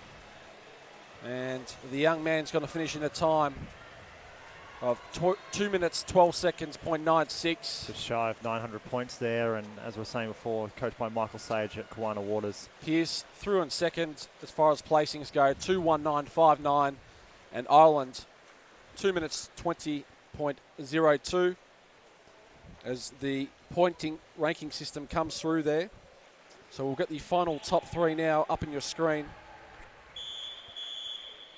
896 points is pretty good going, isn't it there, Matt? Anything around 890, 900 is great. That's 110% of the world record. So we actually worked backwards in this case. But anything around 900 is a good day at the office. So we'll go to a medal ceremony. And I think it's really great that Swimming Victoria implement the junior swimmers to come and give the athletes their medals. I think it's a great touch to the event. And just like the AFL do on grand final day, it's just good for those little kids to aspire to be like their heroes in the future. Keeping them busy. At the bigger meets, they have the kids bring out the baskets with all the clothes too, and they get even closer to the superstars at the Australian Championships with the baskets. So if you're watching live on the live feed on Facebook, or if not YouTube, make sure you hashtag the 2020 Vic Open Champs, and you can find it on Twitter, Facebook and Insta. And we've got the live feed also on YouTube. So if you just search it in the bar tab on YouTube, you'll be able to find the Vic Swim Champs. So keep those comments coming in, and keep engaging with the commentators. We're happy to answer any questions that come our way. And of course, we've got the mixed 150-metre individual medley. So this is the 150 medley that will drop the butterfly leg.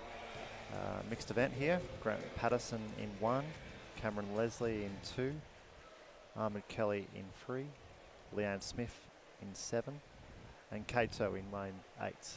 So Ahmed Kelly, you were saying it was kicking the footy. It's a pretty much pre-race ritual. Is it? Yeah, it is. And he's got his teammate. They always bring a ball with them around. They handball, kick. They do. And so Grant Scooter Patterson. And so you can see here, you've got Ahmed on the screen here. Grant Scooter Patterson and Ahmed spent a lot of time around the football ovals. Ahmed also has a brother who is an impeccable sinner as well. Has spent some time on the X Factor and now sings and works overseas in America. But talking about Cameron Leslie, he was awarded the New Zealand Order of Merit for his services to sport in New Zealand, but also for the community. He works for New Zealand Swimming. I was speaking to him this afternoon, talking about classification and a number of different things. And he's a lovely guy. Maori descent as well. He was good enough to visit us on the live screen as well this afternoon. It was really lovely meeting him and listening to his views on life and the sport and definitely inspiration to any para-athletes out there. Really love the guy too. He's got he's got a fantastic life, and he really enjoys what he does, not just in the pool but outside of it. And working for New Zealand Swim, Swimming New Zealand. I was saying in the commentary, I was hoping he worked for a bank, Matt, because then we could get him get him over here and give him a real job. But the Kiwis have already snapped him up for their sport, so it's the Kiwis gain and the Aussies loss. With great respect to you, working in a bank.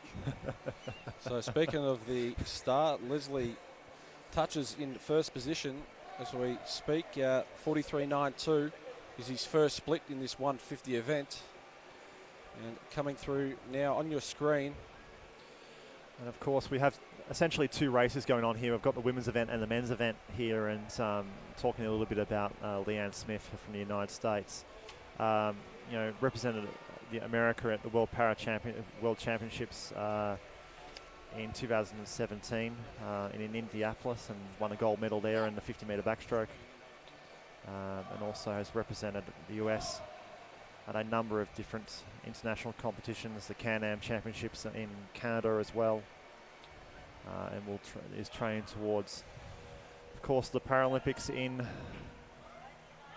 Tokyo.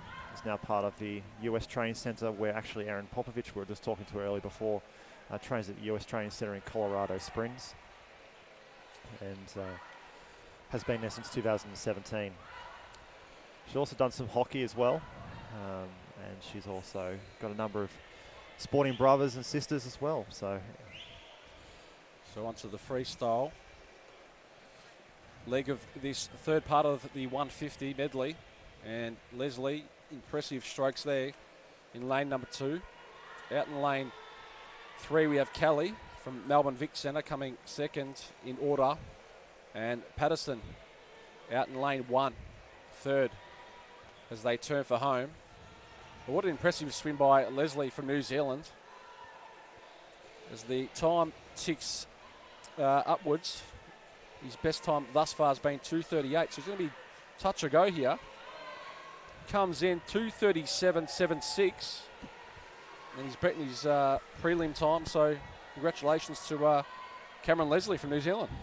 And we've got Ahmed Kelly and Grant Patterson to the top of the screen there. Talking about Scooter. He's named the Australian Paralympic Swimmer of the Year in 2014. Has been to a number of IPC World Championships, Para-Pan Packs, the London Paralympic Games. He unfortunately missed out on the Rio Games, but he's looking to make the team in Tokyo. Age 30, he's been part of sport since 2007.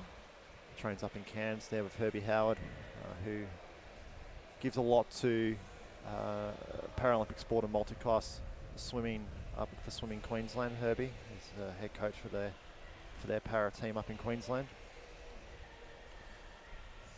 Good sportsmanship there on camera. And we're just waiting for Kato to come down the pool. She's got 37 or so metres to go.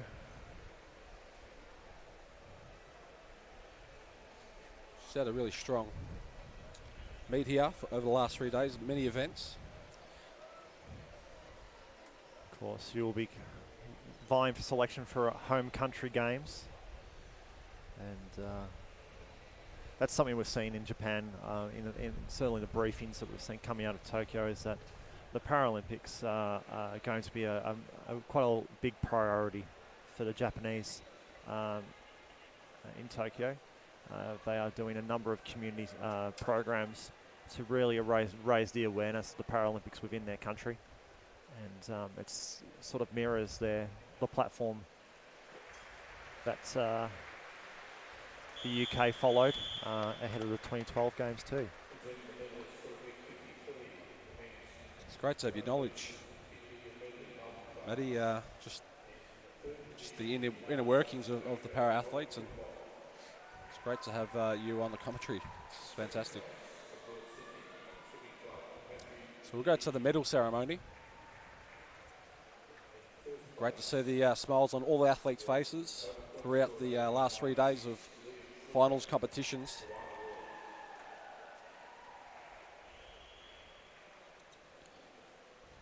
So as you can see in the mixed 150 individual medley, Cameron Leslie, Ahmed Kelly, top two.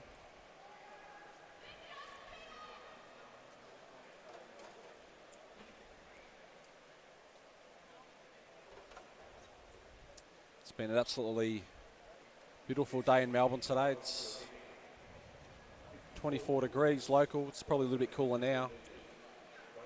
But it's the sporting capital for a reason. Bringing the best athletes from all around the world. So we're moving along to the women's 200 individual medley multi-class event. This is the final. And some really good names upcoming.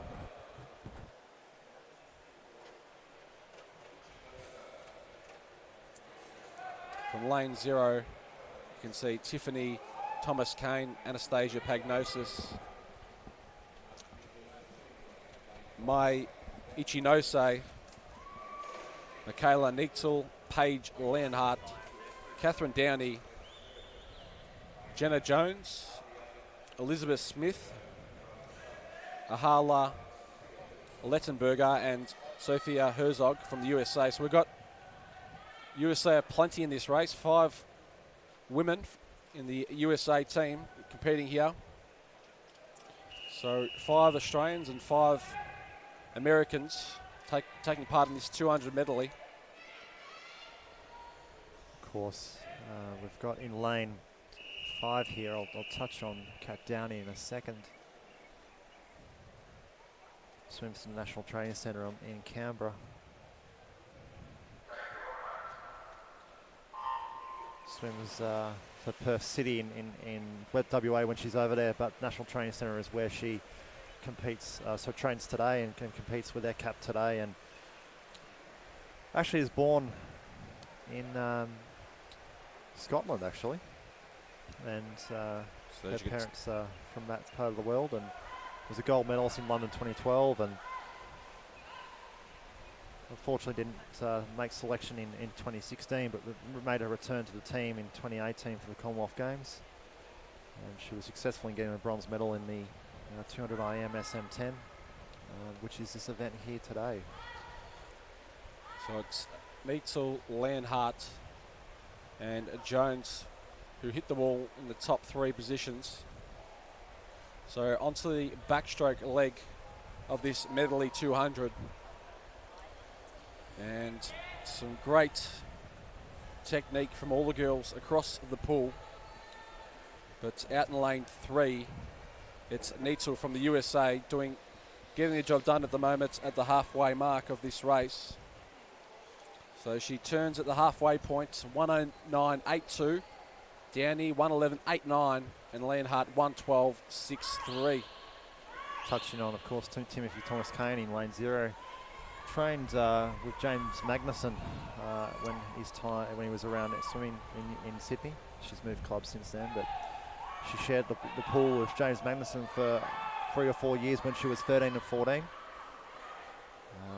She was the youngest swimmer on the team in 2015 World Championships, and she's since gone from strength to strength, particularly the Para-Pan Packs in Cairns as well.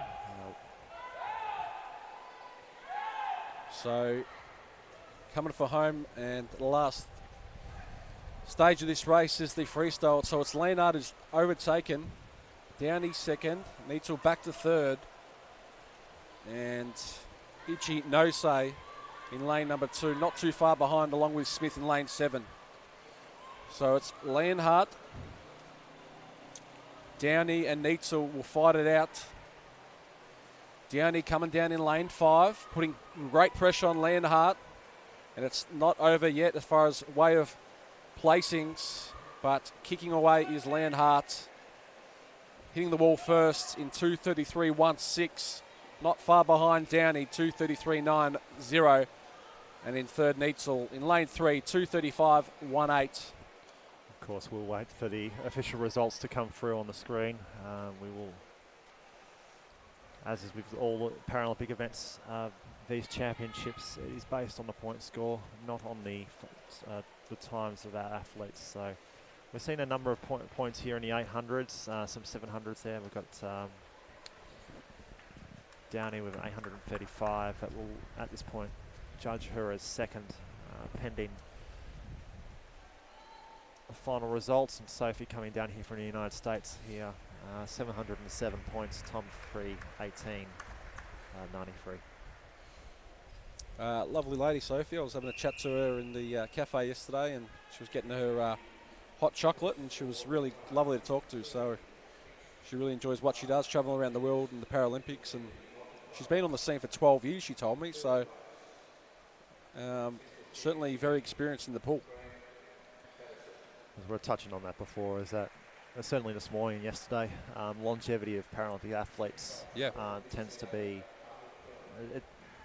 you can stay in this sport for a significant amount of time. As you know, there's athletes here in their 40s and 50s, and in fact, even in the able-bodied events, we've seen some. We had a swimmer age 47 in the 53, and that was. So just demonstrates that on screen there you can see Cameron Leslie and Ahmed Kelly just receiving their medals. Sorry to cut you off there, Matty. No, so it just demonstrates that regardless of your age, you can be involved in this sport, and swimming is a sport for all, and in fact, sport for all is the policy for the state and federal government as well today. So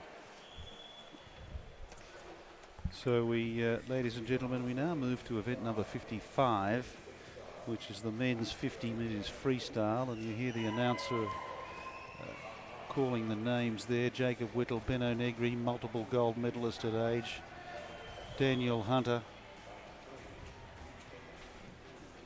going to be in the medals, this chap. Oh, he's as quick as lightning. Luke Jebby in the pole position in lane 4. Matthew Temple, spoken of repeatedly. I think this chap, Lucas Zubcic, might take the chocolates in this race. He's having a very good meet.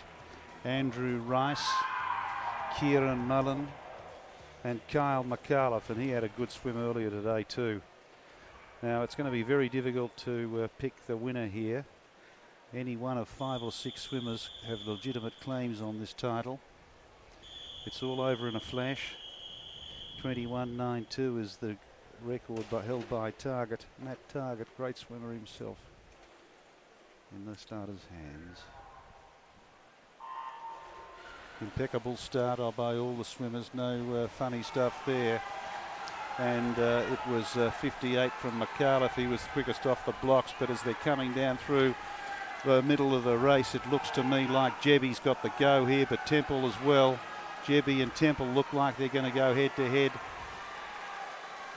Let's see who's got it. Bingo. Temple, Jebby, Luka Zubcic. 1, 2, 3. Temple is in a rare patch of form, I tell you. For a bloke who's been under heavy work, as Rowan Taylor said, to roll off at 22.80 and be less than 1 second outside, even though it's 50 metres, less than 1 second outside the state record's great. And so congratulations to all of the swimmers in that race and making the final. Some really good swimming by Daniel Hunter, Whittle, Ben O'Negri doing a great job of it, Carl McAuliffe and Kieran Mullen. We now move to the second, the B final. And some schoolboys as well, if I could call them boys, will be seen in this race. And I have in mind Jacket Simpson and Noah Millard. Benahoutsis is in lane 5. He'll give it a massive shake. The big golden Grecian. Let's see how he goes. He's off the jump pretty quickly as well. But as they come down the middle of the pool, it looks to me like it's a raffle between Theodoros Benahoutsis and Taylor. Outside lane, Goff's going pretty smartly too. Noah Millard's next to him, but it looks like Jack Taylor, Liam Laidlaw and Tyrone Cree. So they tell you what, Propulsion's putting out some pretty snappy sprinters in that club. And we've seen that in the last couple of years of Melbourne Propulsion. Formerly was Melbourne University, and we've seen some fantastic results from that club in more recent years. And Tyrone Cree's got the bronze medal, and I couldn't agree with you more, Matt. It's a very exciting time for that young club. He's got the head coach's name, I'm sorry, escapes me for the moment, but he's a really fine fellow who's well regarded and works very hard.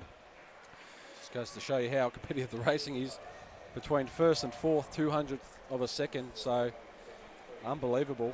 One of the things we've seen in certainly in recent history is you've got the dominance of Vic Centre and Nunawading starting to dissipate. You have seen some success with Nunawading and those, but we're seeing more success from some smaller clubs, which everyone agrees is a really fantastic thing, to have more variety and certainly have more success across all our clubs in Victoria. And Propulsion's one of those programs. You've got Northcote is another that are sort of coming out of the woodwork, certainly in the last 2 or 3 years.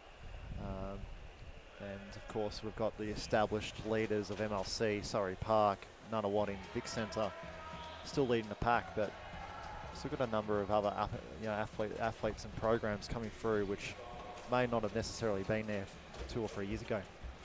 So the next event on the card is event 56, the women's open 200 metre medley. So the athletes just warming up and approaching the starting blocks. You can see the names being called out there with Zavadova, Gasson, Helena Gasson from Queensland, Michaela Smith, Becca St Vincent's come down from the luscious North Shore of Sydney. Gabriella Parnig has come across from Kew to race in this race from MLC Aquatic, and it's a full book tonight for the final. And holding the Victorian record is Negawati. That's the name we've been calling out all weekend. Well, Cotty's the class act in this event, and off they go at the 200 metres individual medley. And Helena Casson's got off pretty quickly off the blocks with a 6.3 reaction time. I'm very interested to see how much Zavadova does with this race. A hard-trained experienced Russian, Czechoslovakian, I do apologise. And as they're coming through to the first turn off the butterfly, it looks to me like it's Kayla Costa, unsurprisingly, out there in first place. Helena Gass in second, and Zavadova in third position as they've moved now to the backstroke. And it's Zavadova in the middle, who's a quality backstroker in her own right, and she's showing everyone that form. But it's also Hayley Baker there, unsurprisingly, as well, and Helena Gasson. And it's Helena Gasson who's hitting the wall first at the halfway mark of 103.08. Zavadova in second, Hayley Baker in third, unsurprisingly, given the skill of her backstroke. Kayla Costa fourth, Sophie Caldwell fifth. And it's a very interesting range of outcomes as they move through the differing strokes. But Helena Gasson is also a very good breaststroker, and she's getting quite a bit of a grip on this competition at this meet, and she's certainly doing a great job in this event. She hits the wall first at 142.27. Zavadova's got to stand her up about 1 3/4 seconds. Can she get her?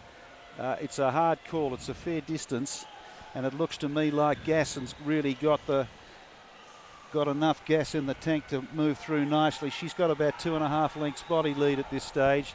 This is a very impressive 200 metres individual medley championship swim by Helena, and she has demolished this field.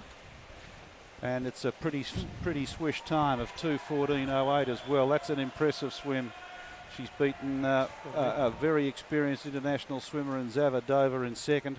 Hayley Baker's finished fourth, the local swimmer Sophie Caldwell's third, and fourth is Hayley Baker, fifth Tara Kinder, Kayla Costa sixth. Lane 6 looks like she might have been disqualified. Hayley Baker. We'll wait for the official results on this one. But, looking to back to breast is my call. We'll see what happens. And we're away in the B final of the women's 200 IM. It's good to see you got 3 15-year-old girls in this final here. A lot of young stars coming through in this heat too. Vic Bushell, Nikki Chapman, Webster, Deacon, Underwood, Day, Downham, Matilda Smith, Jacinta Essam and Phoebe Harris. All familiar names throughout the carnivals, and it's been, these guys have all made multiple finals, I think, now. Well, Layla Day's an outstanding backstroker. Yep. And so let's see what she does to this field now. Vic Bushell's a very, very good butterflyer. Chantel Underwood's a very good freestyler. Very good at everything. Yeah, bit of an all-rounder. So if Layla Day can get a hold of her, and she hasn't really, she's done a pretty good leg here, but she's not getting enough distance between her and Underwood. And for my liking, if she's going to hold her off. But on her other side is Downham. It's Layla Day out in front though. She is the most improved backstroker in Victoria at this stage, Layla Day. So through she goes, 106.87, Jacinta SM. Yeah, well, yeah. Yeah, 107.48, Jacinta. Up and away. Yeah, the breaststroke's always the key, isn't it? Oh yes, we've said it many times and we'll say it again. It's a big leg. Ginindera has been a powerful club for a long time. Lucy Webster looks to be going well out there in lane 2 as well. Here's the 15-year-old. Looks like she might be actually in front at this point. Or maybe she's been overtaken now. Well, she's by Deacon. She's very, very slick at 400 as well, so she won't run out of gas. So the cards have been reshuffled, and it's Zoe Deacon first, Jacinta Assam second, Lucy Webster third, Amber Downham fourth, Chantel Underwood in fifth. She's had a massive program, Chantel Underwood, and they're powering through on the freestyle. Essam's doing really well out here. She actually might be pushing right to the end with the Deacon here. This will be a tight finish.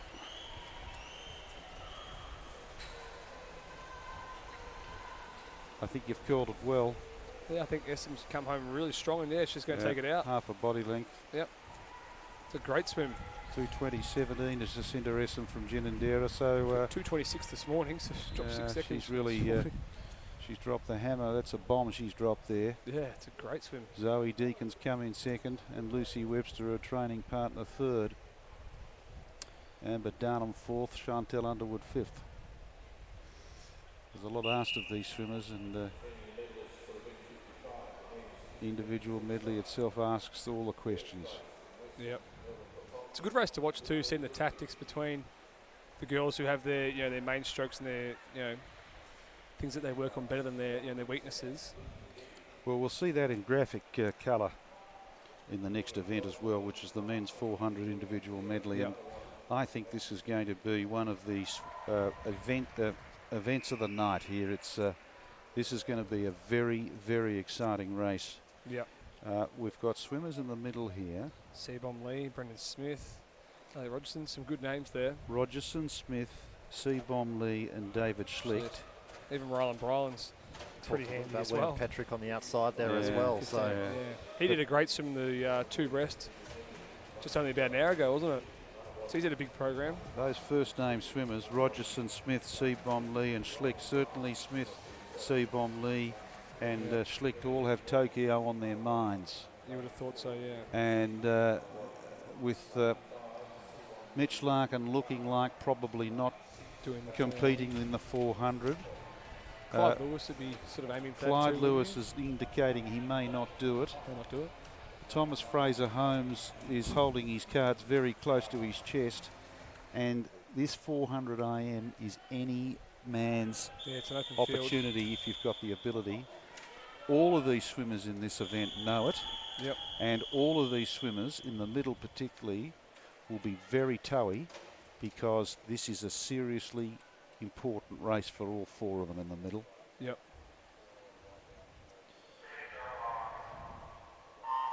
One thing about Brendan Smith, he never gives in, and the race is never over if he's in it. So even if he's behind at the 350 mark, he can always wipe his way through. He's and get got there. a massive engine, Brendan great Smith. tank. So it's David Schlicht who looks like he might have taken it out in the butterfly. He's had a brace of PBs when he swum that individually. Yep. Sebom Lee's a terrific backstroker, but it's Brendan Smith as well who's putting it down and laying all the claims. Actually, he's Good start by Brendan. 27.34, so he and Rogerson have tied it up. And Sebom Lee's third and David Schlicht fourth. So there's nothing between them all at this stage. And in fact, Schlicht, I think, is getting a hold of Sebom Lee. But tell you what, Brendan Smith's telling everyone, hard, you're really going to have to work your guts out to get past me tonight. And we've seen this before. Smith did this to Schlicht 2 years ago at national age. Yep. And he just bloused Schlicht on the line at that time. So it's a long-standing competition that's those two gentlemen have had right through their age program. Now, David Schlicht's coming through to tie them up at the moment, but Sebom Lee's going to make his way through because he's a premier backstroker. I know if Rogerson's also a very good freestyler, so if he's within striking distance too, he could easily make a fist of it too if he's right there at the 300 mark. Now, I don't wish to discount the skill of the three swimmers on either side of the middle four, but you'd appreciate that the middle four have got legitimate claims to the title. Yep. So, viewers, if you think we're favouring them, well, we probably are because we want to bring you every second of the action. Brendan Smith's rolled through with 1:31.53. Sebom Lee second. I think Rogerson might be into third, although David Schlicht... Schlicht's the strongest of the breaststrokers. It'll be interesting to see what he can produce here. He's on the ropes, not figuratively, but literally on the ropes at the moment in that backstroke leg, and he won't be happy with that. But it's still Brendan Smith all the way at this stage. He's doing everything that he needs to do. He's in complete command of his body as he rolls through in 2:04.08. Lee second, Rogerson third, Schlicht fourth. So there's 3 seconds between them, and now what can happen with this crucial pivotal leg now? David seeing all the three in front of them. Smith still doing a nice job of it. Sebom Lee's closing the gap between the two of them. What an exciting race we're having here tonight, ladies and gentlemen. Lee seems to be gaining ground on Smith here in the breaststroke.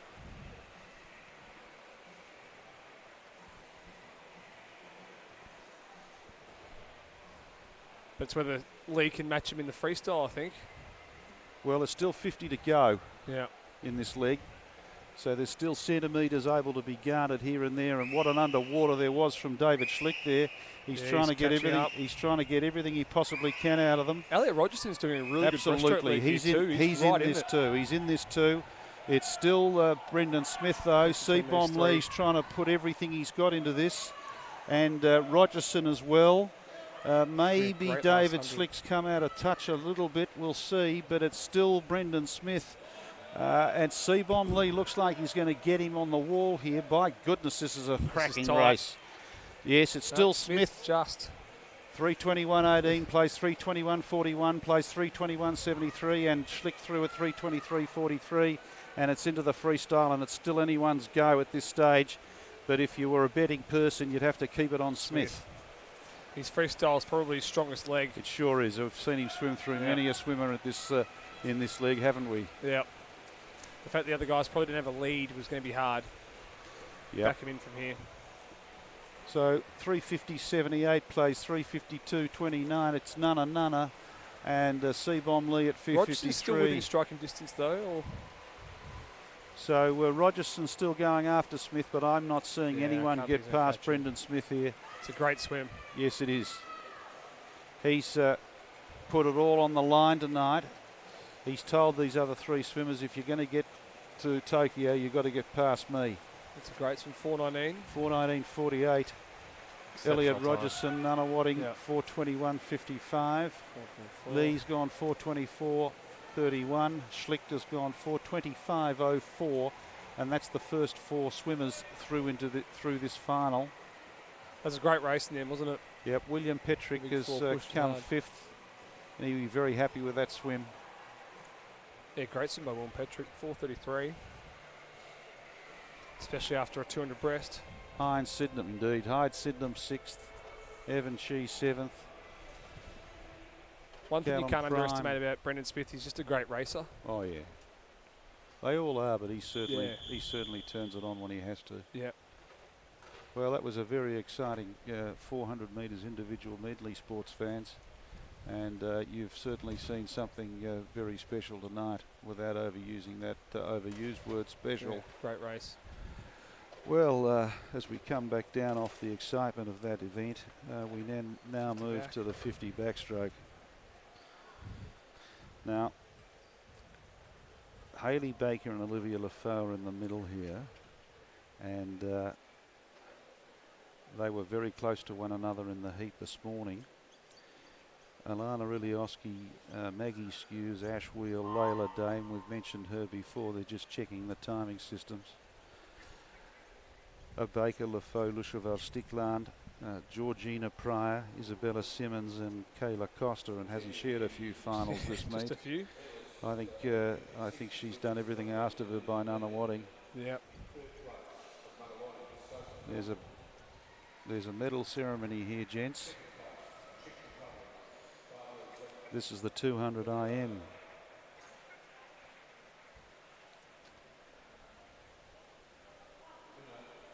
Barbara Zavadova.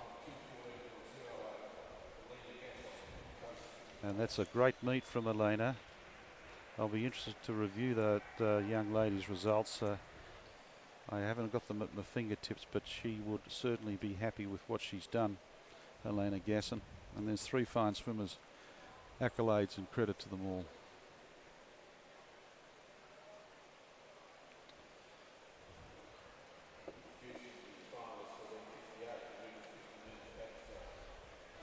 Coming up, of course, we've got the multi-class 200-metre freestyle in a couple of events' time. This is an event to watch on a lot of fronts. This is one of the very few opportunities where the team is together, particularly for the S14 event, to work with selection, towards selection. For the S14s, we're looking for a time of 1:56, 1:55. That's some of the fastest times in the world last year. And as well, at 1:57 is what's going to gain selection for the team for the Paralympics in that S14 event, S14 category. So S14, yeah, correct. Jack Ireland's in it with 200, so he'd be pushing for that, you'd hope. All right, gents, we'll get to that event in a little 50 while. back. We've got a pretty Should be a great important Yep. women's 50 back Who are here. we thinking here, boys? Well, The old veteran Haley Baker. she's going to be hard to beat. Yeah. Olivia Lafoe's well, swam pretty well too. She's a great racer, Olivia Lafoe, and she's Yeah. getting some of her old touch back, I can tell you. Yep. And I think I'm going to put 2 bob on win there, Olivia eh? Lafoe. All right. That was a good start from Lafoe. She got off very quickly. You see that 56, but Haley Baker beat her again. 4-9. 4-9. So I tell Great you what, reaction time. those two girls both mean business, and there's still there's nothing in it. But Baker's got a little bit ahead of her at this stage. But Lafoe's going to come back at her. You'll see this happen, and that's Baker's exactly still what got it she's at doing. point. But it's Baker at the moment. Baker looks like she's got it firmly in her Layla Day grasp. looks But like she's Layla going at Day, it. as I said, Victoria's most improved backstroker. Yeah, And Haley by Baker. goodness, she's got a big future, Layla Day. She's come Yeah. in second at 29.13. Baker first at 28.63 and 29.30 for Olivia Lafoe. Sticklander's come in fourth. Ash Wheel fifth, and she's even better over the longer distances. And so congratulations to all those ladies on a very fine meet so far. And the B final. Burns, Walsh, Cooper, Evans, Emily Kahn, Sophie Irving, Beck, Jones, Slevin, Mia Holler and Kira Walsh. Talk about Mia Horror. We've both Tim and myself have trained Which train with Mia? Mia For a long probably the time. last 5 or 6 years. Yeah. Myself at CA Tritons. Tim, of course, you've trained now with her at Surrey. both end- yeah, Surrey and Trines. So Ali Beck in front here, is it? Yep. She and point? Jones, Beck This and is Jones. really tight, actually. Yeah, there's nothing between her and Mia Holler's pushing That's through. Claire Evans looked like she Slevin might as be- well's pushing through here. She gets under your guard, Mia Slevin. She's done it And before then, tonight, yeah. but it's C second, Ellie Yeah, Beck Beck. first, and Sophie Slevin. Irving third. That's a great performance by all of them. Nice, That was a really snappy tight race, that times, one. wasn't it? Yeah. Couldn't really pick it. This should also be a great race. The men's 100 back coming up. William Yang and Tristan Hollard will be the two competitors one will be looked to seeing for the winner. But Tristan Hollard might be a bit filthy about getting knocked off last night. I think it was in the 200. 200, yep. And we'll see if he's got an opportunity to turn the tables. Always love watching Andrew Rice race as well. He's a fantastic racer. Poor old C-Bomb Lee, he's got to roll up again. He's pretty fit though, so I think he should be fine. This is the... That's what you do all the training for. it's the cool down you have when you don't have a cool down. Yeah. That's why a lot of these guys are doing so many events at this point though, because then they'll freshen up come trials in 3 or 4 months. Have a little competition. Who's got more lactic acid, you or me? Mine's pretty good. I can hardly Yeah. stand up. He's in inside lane 2 on lane 2, so 57.0, it's pretty quick. See, look at the poor fella there. He's bending over, and part of it's trying to accommodate the swimmer, and the other part of it's he's got the lactic acid. That'd be my call there, but good luck to him. Yeah.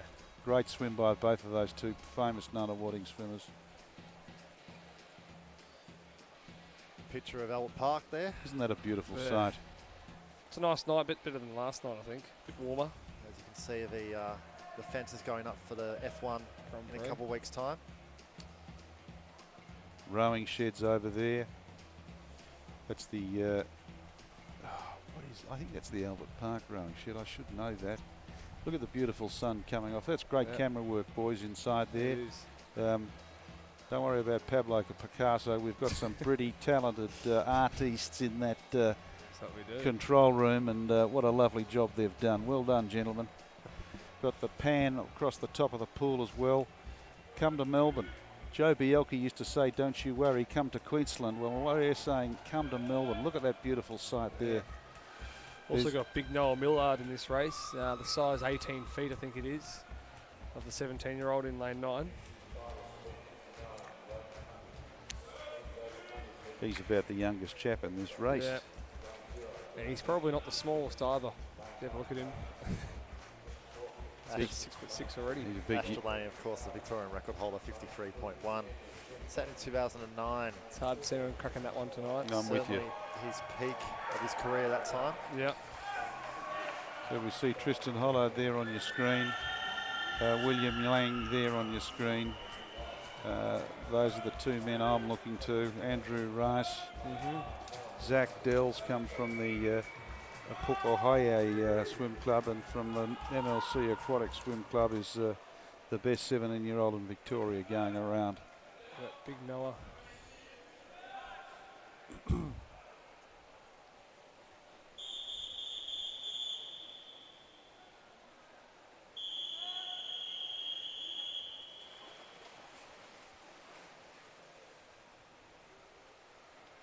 Benno Negri in lane 0. Foot. Poor old C-Bomb Lee in lane 2. He'll be all right if his mother's watching. Don't worry about him. And they're all off nicely. Well, Andrew Rice, you mentioned Andrew Rice. He got off of the 59. C-Bomb got off at 54, so he won the start too. Looks like Yang's out early. Oh, as expected. Yep. A lot of power. Great short course swimmer. Yep. And looks like he's going to lead it into the wall in my book. Yeah.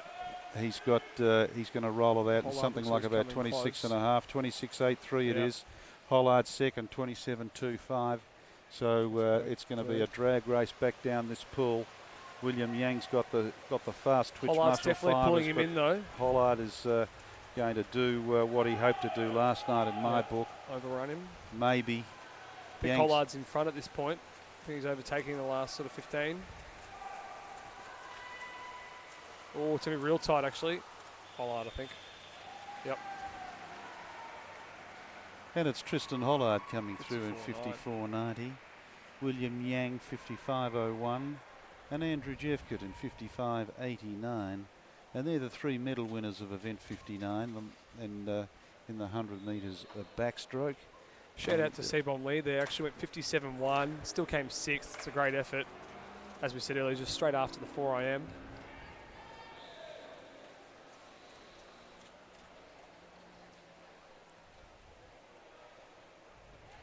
We now have the B final. Will Sharp in lane 3. Nick Finn Dyson in lane 4. Of course, Nick's been around for a very long time. Been making multiple national open finals over the years, and he's been racing for as long as I can remember. A utility too, can do every event, every distance. He's pretty much represented the Furbank Aquastars Club for. Jordan Merrillees is pretty handy too in this 100 back. From the top, James McBride, Tyson Caddy, Benjamin Hans, Will Sharp, Finn Dyson, Merrillees, Jack Carr, Gearhart Smith, Lachlan Jacket Simpson and Adrian Chong, and off they go. Surprising to see Jack Carr and Jordan Merrillees in the B final tonight. Shows how fast some of these guys have gone this morning.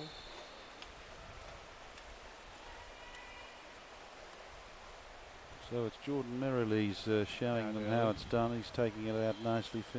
Nick Finn Dyson's there next to him, but it's Merrillees who's going to turn, I think, at the wall in front, and I think he'll finish this race in front too. Yep. He's got a lot in the tank. Start, He's good in the sea, he's good in the pool, he's good in all sorts of places, and it's Merrillees who's turned at 27.94. Finn Dyson second. Yeah, he's storming away here. Really tight for second. It's about 3 or 4 blokes who can get second here. Finderson might be pulling away now to get that second spot. Although Simpson Jacket might be getting that. I think it is. Big lunge. He's got it. Lachlan Jacket Simpson's come in second. Jordan Merrillees 57.84. Jacket Simpson 58.80. Nick Finn Dyson 58.98. So Jacket Simpson said, "Look, coach, I'm sorry. I just have to beat you." That's a great swim from him. I'm not sure what Lachlan's entry time is. Here's the event you were talking about before, Matt. Yeah, now we've got the 200 metre freestyle for multi-class. Yep. We essentially have got 2 races here. We'll look at the race itself, but also there's a number of events here. We need to a number of athletes we need to consider here around the selection for Rio. Sorry, for Tokyo. We're moved on to the next cycle. So we've got Rowan Crothers here in lane 40, S10. We're looking for a world record here tonight. The current world record here sits at a 1:59. He set a 1:56 time this morning. So we're looking to go one better tonight. Then as well, we've got Liam Shorter, Jack Ireland, and Daniel Fox, the Australian representatives in Rio. They're all S14 categories. So that's in lane 2, 3, and 7. Not to discount Baylor Stewart in lane 8 as well from the University of Queensland. Of course, we've got Jacob Templeton here on screen, followed by Daniel Foxy, and Baylor Stewart, followed by Toe here. This is the men's 200-metre freestyle for parasport as part of the World Cup Championships here for the World Para Swimming Championships. Who you Be watching here for Rowan Crothers. Crothers is also S10, so what time does he have to sort of get in this race? The current world record sits on our books here as a 1:59. So anything that is 1:56, 1:55, 1:54, we're looking at world record pace here. Be watching his stroke rate here. It's we've seen stroke rates in his 50s and 100s are upwards of 70 and 75 strokes per minute. He is an exceptionally high rating athlete. But also we're looking at the Jack and Liam here, particularly here 200 and 202 here in lane 1 and lane 2 and 3, and we've got.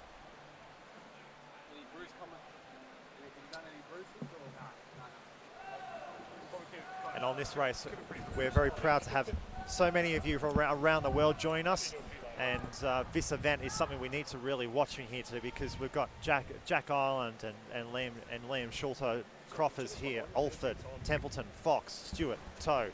These athletes are vying for selection for their country, and we want to be watching these athletes through to the turn. We've got Rowan Crothers leading us through at 57.5. Shown by Rowan Crothers, that's a good start there, 57.5. But we're watching here a mini race here, a bit of a dogfight, as my coach would say, from Ireland and Shorter. So many of these athletes represent Australia at these championships because of the classifications going on. And we'll see after the results as to where these lie in terms of world records and the world rankings, because the fastest time last year for the S14 event was a time of 1:52.96. That is the new world record set last year at the World Championships for the S14 category in the 200. That was set at the London World Championships the latter part of 2019. And as we come down to the pool, we've got Shorter and Crothers. It's a good dog fight. Crothers will be watching Shorter. Shorter, S14 class swimmer, and down to the touch, 1:56.35, 1:56.7, 1:59.6. Of course, Shorter will be the main athlete we see here at the championships going forward to the trials in June. We'll see him hopefully vying for a medal place in Tokyo. That time would place him at 4th fastest in the world off 2019 rankings. And so Liam should be relatively happy with that time this evening. So we'll move along to, we'll get the results up first. Schluter, 915 points. That is exceptional swim from Liam. So for a 200 free, this is 1:56. While the world record now is 3 seconds faster than that, that is top notch for Australia. Yeah, Ireland 842 points, and in third we have Crothers with 808. So fair bit to work on for those guys, and very encouraging. So the next event, medal presentation, have we? Yeah, we'll go to the medal presentation first, and as you can see on the bottom right hand of your screen, join in the conversation. Hashtag 2020 Vic Open Champs. Instagram, Twitter, Facebook, and keep in mind we also have a live stream going on YouTube. So if you just type in YouTube Victoria Swimming. You can find the live link. On the screen there, we've got the national high performance guys from the Paralympic movement. Adam Pine there, the head of the Paralympic team. 100 butterfly in his time at the Olympic Games. But here we've got the medal ceremony here, and gentleman receiving his bronze medal. And this will be for, as we head into the event for the 200 metre freestyle for para sport and multi-class. That'll be for the women, and Jade Lucy, S14. Again, the S14 is the Paralympic distance, and the times we'll be trying to line up with around the world as well. So what time are they looking for here, Matt? For the women, we're looking for a time just a tick over 2:06, I think. Let me just have a pull that up. Yeah, so around 2:06. 2:04 is the fastest time we've seen this year from a swimmer from Russia. That was at their national championships in just last month in January. She did a time of 2:04.91. That is the fastest time this year for the S14s. And we're also looking to see as well some success from Madeline McTurnan here. Jade Lucy and Ruby Storm will be the ones to watch. Of course, don't discount Taylor Corey, the Paralympian from London, silver medalist. So the athletes called to the starting block. We are essentially seeing an S14 race here. So bar lane 0 and lane 9. This is a full S14 race. This is what we would see at the Paralympics. So for our middle lanes here, we're essentially looking to first to the wall here. So not to discount, of course, our competitor in lane 9 and lane 0. So beautiful start in lane number 6 for Corrie. She's out in front in the early part of this 200 freestyle. As expected, Storm up there and also Lucy. McTurnan potentially could hit the wall first, and she does. McTurnan, beautiful first 50 freestyle there. So McTurnan 37.5, Corrie 37.9, and Lucy in lane 4, third at the moment. So as you should pick here, Matt? I would be looking to see Storm come through in the last 100 metres, but we'll see how we go. We've also got Taylor Corey there in the green cap for yellow cap for Australia. So it's McTurnan who's gained the ascendance in this second 50 leg, and she turns at the halfway point of this race in front. So 104.59, Corey 105.46, and Lucy 106.10. Storm not too far behind, 107.27. And you feel it's a race of 4 at the moment. But in control is McTurnan. But as you can see, 2 lanes away is Corrie. So McTurnan, Corrie, Lucy, and Storm in the 4 middle lanes from lanes 3 to 6. And it's going to be interesting to see who will hit the wall for home. It's going to be McTurnan. Of course, our fastest time last year from an Australian was Jade Lucy, 2:15.67. But for selection for this year's Tokyo Games, we need to see a time that's under 2:10. Really tight between second to fourth here. McTurnan still holding a bit of a gap. So McTurnan, it's been a strong swim. Beautiful strokes through the water. Lucy is gaining ground though, but maybe not running out of runway to here. So she's gaining some ascendancies. McTurnan seems to be tiring through the water, really fighting. But I think Lucy might come over the top. There's 10 metres to go. Lucy, McTurnan, and she's just held on McTurnan. Time at 2:16.98. Lucy 2:17.56. Corrie 2:19.78. But we're going to look at the points, and as you can see, coming out on top with the most number of points is McTurnan, followed by Lucy, and Storm I think gets third. And we're looking here at the 2019 times. Of course, the times from the London World Championships last year, 2:02, 2:06, 2:06. So these girls will need to really move through their times if they're going to hold their own at a Paralympic Games final in Tokyo. Just to reiterate, it's actually Corrie who finished in third with 666, just pipped Ruby Storm in fourth, 664. So it's So we're seeing with a lot of the S14s in this race, as it is the Paralympic event, their points will sit higher. We've also got Angela Bubb here with 546 points, and but for generally we're seeing this is a single class race here, which is good to see from time to time. But of course, Madeline McTurnan, Jay Lucy, Taylor Corey will be your front runners for selection for the Paralympics in this event. It is a selection event for Tokyo. But we move on to the next event, which is the women's 1500. We're going to have a lot of time to talk about this event. Yep. We've got the best part of 16 or 17 minutes. Should be a good race, this one. I just love the mental battle. So even if someone's right out in front, it could be second, third, and fourth, really battling it out just to trying to get those minor placings. So certainly an exciting race, the 1500. Grant Hackett made this race his own. He did back in the day. Back in he finished second back in '96, Barcelona. Won the gold at the Sydney Olympics. Athens, Athens as well, and then made a comeback. Of course, probably wasn't successful in his comeback, but certainly paved the way for that generation of next swimmers who came through.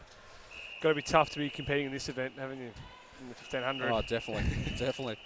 So Tim, let's talk about the 1500, not just about the women, but also the men as well. And with Tokyo coming up, we've got some McLaughlin. We've got McLaughlin, of course, in the men's event. It's funny that we don't have Mac there anymore, obviously. No, so we've had some fantastic history, I guess, in the 1500 in the men's, where we've been in the top three, particularly since we're talking about Beijing, Athens, Sydney, Atlanta. So from top to bottom of your screen, in lane 0 we have Hart, lane 1 Donato, lane 2 Ralph, lane 3 Walton, lane 4 Caldwell, lane 5 Davidson Mack, lane number 6 Cooper, lane 7 Burgess, and in lane 8 Forster. And leading after the first 50 is Donato, and it's been absolutely... I think Caldwell will be the hard one to beat in this one. Been a very good 1500 metre swimmer for a while now. So if you looks like she's pushing out in front now. So getting to a groove. So both being swimmers yourselves, I'd love to get your in-depth knowledge of what the swimmers will be thinking at this stage of the race. So they all of them have different tactics, obviously. But I think it's all about getting into your rhythm and your stroke counts, and holding that base as you go along in the 1500, being consistent. And I think you try and build it as you go. Of course, I think it's the way to go. Myself and Tim, we're not 1500. Yeah, we're not 1500 swimmers. I've never run. Never attempted the race. Never done the 1500. Don't think I ever will either. You have to be a special kind of person to do the 1500. But I think a lot of it's getting into that, going out pretty hard, but then being able to hold it and being consistent. Hold with a certain rhythm. Yeah. Hold a certain stroke count, stroke rate, pace. Yep. I guess the general and that's race, what these guys would practice in training a lot. Of course. I guess the general race plan is 3 sets of 500. Yeah. And looking to break that down and look to slowly descend your time. Let's focus on length of stroke and these guys have practiced so much in training, just not about time. Yeah, obviously efficiency of each stroke, and then holding it that, and then trying to improve on it. Because there's no point going out, obviously going hard, but being inefficient, because you're not going to be able to hold that for that whole 1500. Yeah. So it's very interesting for the viewers out there to hear all that useful information. But it's Caldwell who turns in first, followed by Donato and Davison, Mack and McGovern. So Davison, McGovern in third. Once again, we've got a lot of younger girls in this one, 15 and 14-year-olds, which is good to see again. So, and representing some very strong clubs from around the country too. Loretto Aquatic, WM Propulsion, Sandy Bay, Auburn Swim Club, Nuttawading, Yeronga Park, Geelong, SYP, and TG, the Tiger Sharks. Yep. And like I just say, 15-year-olds, 17-year-olds, 14, and like right through. Club. So, Brianna Burgess. So it's Ralph in lane number 2 who turned for the lead, but watch out for Hart over in lane 0. It's like Caldwell's just starting to make a move now, pushing away a bit from the group. Yeah, Caldwell doing well as we enter the first 3 minutes, 15 seconds of this race. So good pick up there. Caldwell in first position, 3:18. Just behind is Donato, 3:19.27. And in third place, we have Davison McGovern. I'm liking that hyphen name there. So we've got a lot to talk about, gentlemen, in the next couple of minutes. sort of 10 minutes. 10 to 15 minutes. So what are some other things that you guys, especially in an Olympic year, Paralympic year, are looking forward to? Some of the preparation, some of the things you got to think about on the mental aspect of being an athlete in the build-up to some of these events. I guess for a lot of these athletes that are vying for selection, we're talking about this as the state series we've run before. We've had Western Australia states, we've had South Australia recently. New South coming up. You're correct, and it's about building from those competitions, using these ones as race practice. But particularly New South Wales is the one where you're putting the fine-tuning. Yeah, a lot of the big names will be at New South Wales, you would have thought. And I think a lot of these guys, it's good practice for them going hard in the heats and then going hard at finals, because I know some of these better guys could easily, get through the heats not going at full pace, but that's not good practice for when they get to trials where they have to go hard to make the final. Yep. So a lot of the time it's practicing going hard in the heats, then going hard at night and trying to improve on your time at night while fatigued. Okay. But as well, this event used to be in January up until last year. Yeah, last year. So we've actually flipped the state series calendar with South Australia. South Australia's taken the second week of January to do their event. Yep. So, and that for a variety of different reasons, but it does aid a lot of our athletes to come off the Christmas holidays and come off the break and have a couple of weeks back before they hit this event in February now. Especially now that trials have been moved back a bit further. With trials used to be always in April. I think they had to have states a bit earlier for them. Yeah. And now that nationals is a bit later on, they can afford to have states a bit later into the year. Yeah. No, it's amazing. The amount of preparation that goes. You don't realise it from before I started here 3 days ago. You don't realise it from a broader perspective. When you're just watching on television, you just think, all the athletes just roll up every 4 years and exactly right. jump in the pool. But it's amazing to see how much preparation. And swimming's an all or nothing sport, I guess. Yeah. You can't be, especially coming to Olympic years, you got to be your best training every session. You can't be missing sessions at all. And Dave, we had the Australian swimming head coach Yarko on yesterday, and they plan from Rio. Yep. Right in the summer. I can imagine it's the same for the Paralympics. Correct. Yeah. You start planning 4-year cycle. Yep. So Yep. you're not just looking what's happening in 2017. You're looking, 4 years ahead To 2020. This is the amount of training. These are the amount of events you've got to do. And would you like to explain some of that and the process in that sort of 4-year block that Yarko was talking about yesterday? I guess Yarko, and it's the same with the Paralympic movement. We're planning for Paris already. In 2024. Yeah. And there's all those junior squads, correct. Isn't there? We're talking and target squads. So you're looking at the 13-year-olds now. Yeah. The ones that will be ripe age. Correct. There's some athletes in both in the Olympic movement, but also the Paralympic movement will be handing up their goggles after Tokyo, regardless if they are selected or not. So, it's looking for those athletes that can really backstop. We're talking about Brendan Smith in the 400 before. Yeah. This is the Brendan was seen on the national database and also our development squads 3, 4, 5 years ago. So now he's starting to make his time. Pathway. His time now. It's time to come through. Yeah, well, he's only 19, so I guess, he's still got many years left as well, Correct. Brendan, so he'd be still targeting Paris, you'd think, as well, at his age. Correct, and you've got Birmingham Commonwealth Games 2022. Yep. So some of those athletes will be targeting that event as well in the lead up to Paris, and then on the lead up to 2028 into LA. Thinking that far forward as well. So there is a number of planning from the senior level of both Swim Victoria and me as a board director of Swim Victoria and also of the board Just at quickly, Swim by the way, Australia. boys. Yeah, Sophie Colwell's really making a move now.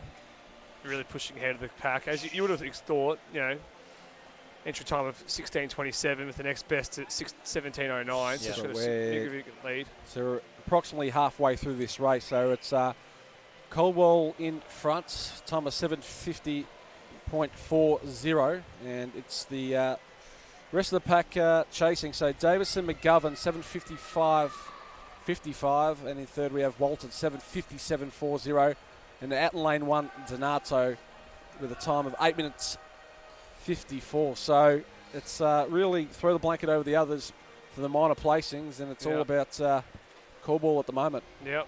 When we talk about the training habits as well of these athletes that do the 1500, the 800, these 400 IMs, they're doing upwards of kilometres of 50, 60, 70 kilometres a week, particularly in the men's events as well. They're doing sessions of 8, 9, 10 kilometres, 7 or 8 times a week, if not they're more. pretty fit. You know, Tim, you're from the Surrey Park Club.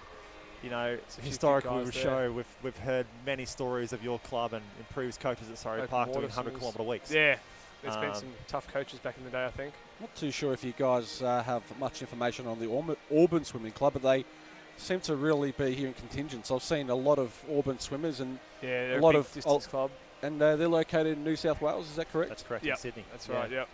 They've had a really good para team as well. Pretty Okay. sure, haven't So you've got a very strong para contingent in that club as well. Yeah. So So where is Auburn exactly? Is it to the north, the west? it's in the western suburbs of Sydney. Okay. Not too far away from the Sydney they? Olympic From Park. Homebush, isn't it? Yeah, Oh, near Homebush. Sydney Olympic Park. Yeah. Okay. So those that are from the Sydney suburbs, you know, it's not too far when you've got competitions at Olympic Park to go in from Auburn into to train and get some experience at an Olympic training centre, which is Sydney. Which holds national competitions every couple of years as well, which is handy. Speaking of Olympic Park, they had the Fire Relief concert up in Sydney today, and they had many Australian Big bands. big bands. Daryl Braithwaite. Did Gang of Youths play today? I'm not too sure on that one, but I okay. saw briefly as I was watching on the TV earlier today. Saw a bit of Guy Sebastian There you go, and nostalgic name right there. yeah, he won. He won back in my day. He won Australian Idol. Australian Idol back in the day. 2004, wasn't it? 2003 it was. 2003. It was, Okay, I was that year. Shannon Knowles should have still won that though, shouldn't he? Yeah, He was still robbed to this day. Knowles, he goes all right. Yeah. A bit of Jess Malboy was playing as well. So okay. So they had Illy. Illy's a good rapper. He's good. yeah, he's yeah, good. so it was good to watch. So hopefully raising plenty of money for the bushfire victims, and hopefully that money gets allocated to where it's meant to go. Yeah, I think at the Bushfire Relief concerts in Melbourne on Wednesday. I think actually here. So there's a couple of big bands. I think all the same crew are coming down, aren't they, on Wednesday? Yes. Somewhat the same. Yeah. So what we're seeing as well is that we've had a number of high-profile artists from around the world. We've had, we've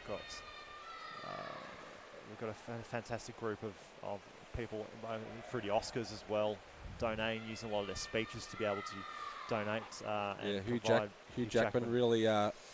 sort of striving to all his American mates over there. A bit of Keith Urban as well. They've been fantastic. You got Elton John in Australia at the moment. Yeah. Good old Elton. He donated $1 million, didn't he, Elton? He did. We had obviously the tennis stars as well. A bit of Rafa, Federer, Kyrgios.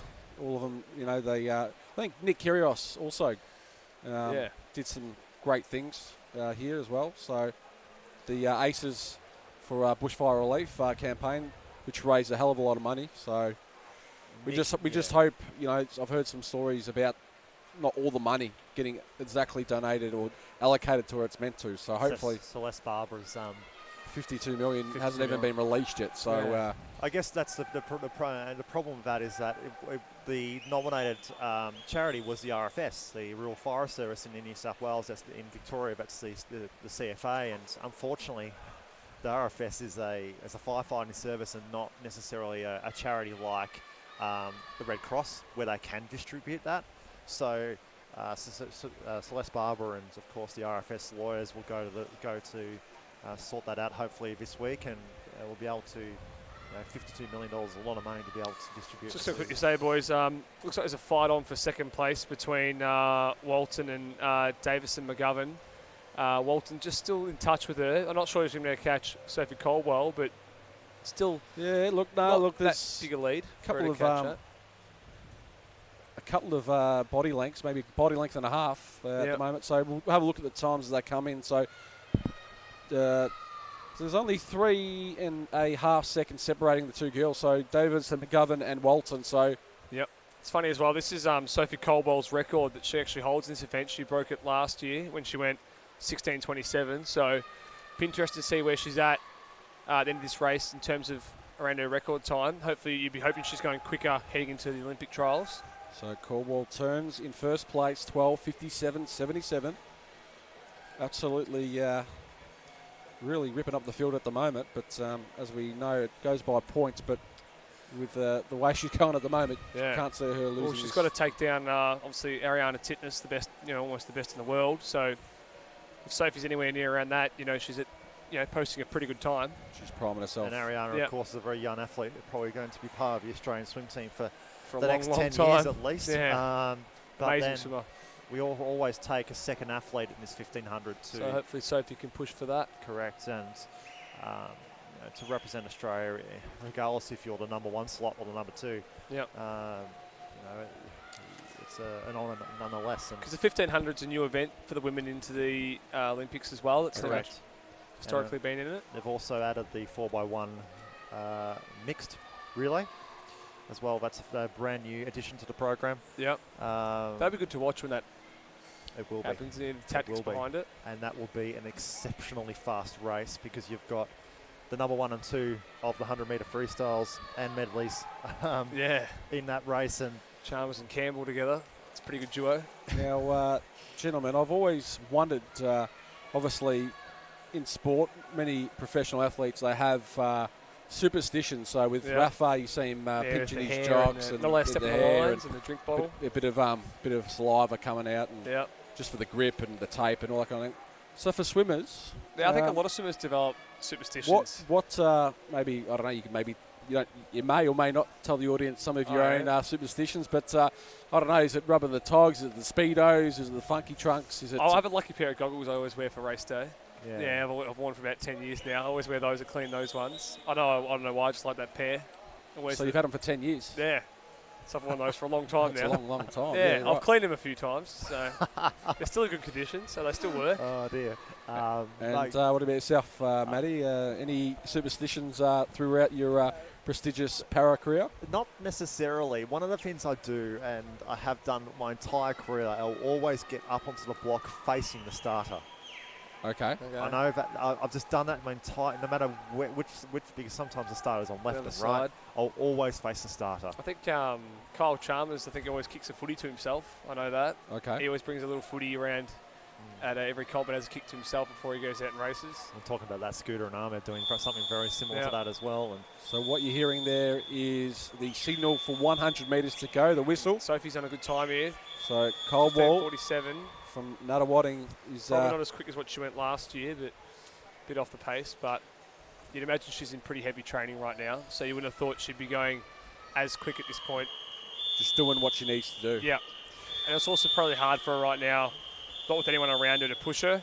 Yep. And yeah, good dogfight here for second between Walton and Davis and McGovern. 4 second between the two. And Walton actually looks like she's making a bit of ground here on her. So it's going to be interesting finish. So Coldwell turns for home at a time of 16:21:32. And what an inspirational 1,500 metre event it's been. And Caldwell, she won't register her quickest time, but still be a Tell good you what- swim for her. tell you what, she's just done the job from start to finish. Yeah. As we thought And she would. She's coming in now, and that's why they put the superstars out in lane 4, right in the middle. Yep. She's a bit of a jack of all trades, Sophie. She can do the IMs, the freestyle, the breaststroke, the backstroke. 16:54, An amazing 28. swimmer. He's got a real dogfight here for So- second. Walton's really cut back at her.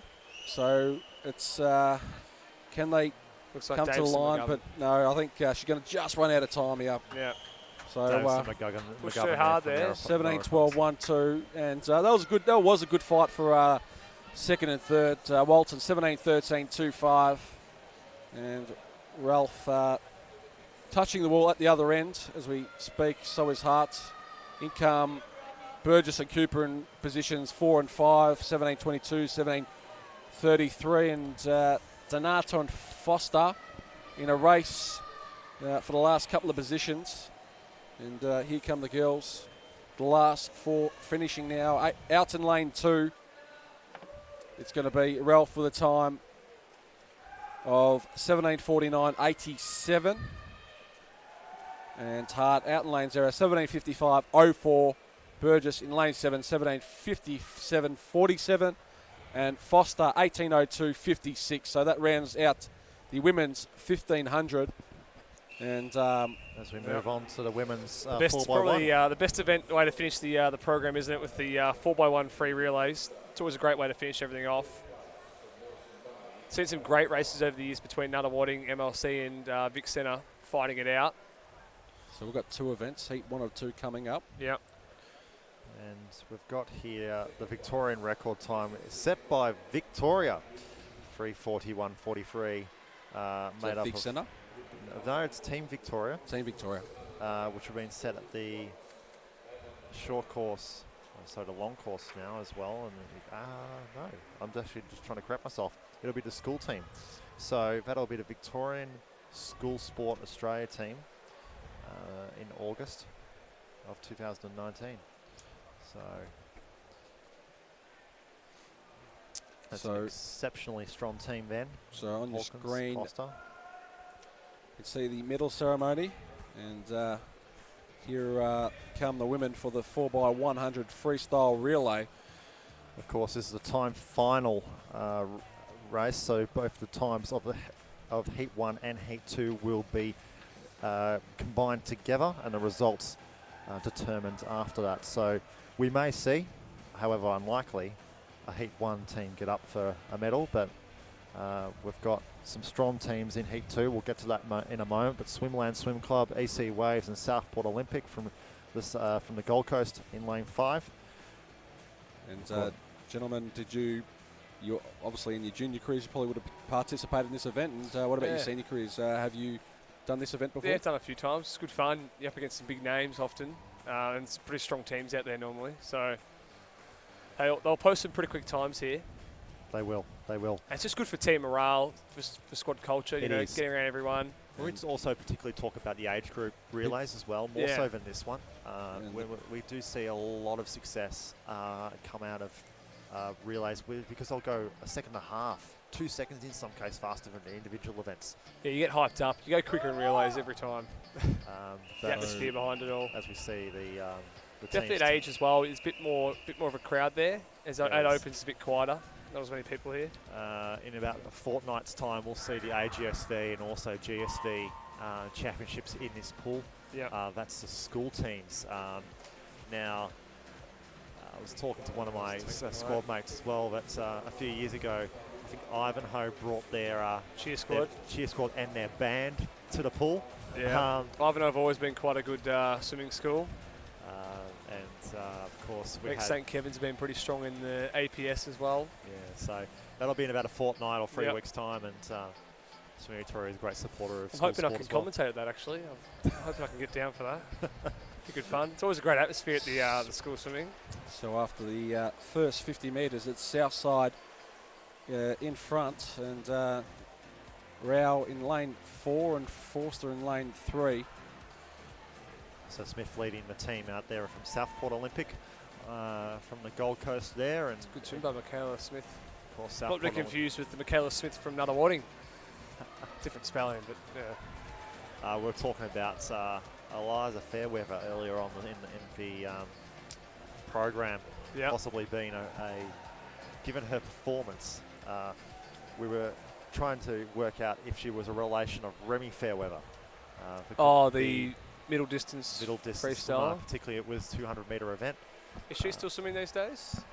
She's still swimming from time to time. I'd have to check that, and I would probably defer to Steve to answer that question. Steve tend to be the brain trust on these things. So okay. But no, talking about my own relay journey is that not a lot of Paris athletes get an opportunity to race in relays at the state and national level. It doesn't happen generally until you get to an international level when you're representing the green and gold. So unless you're put into an able-bodied event, there just isn't the capacity to do a multi-class race in a relay format. They do it at a school sport level, but not necessarily anywhere else. Swim Victoria, Swim Australia working together at the moment to try and work a way as to how to do that, whether it's an exhibition event or a way to really gain participation in through relays in parasport. So it's just a bit hard because of the point system as well and how classifications work.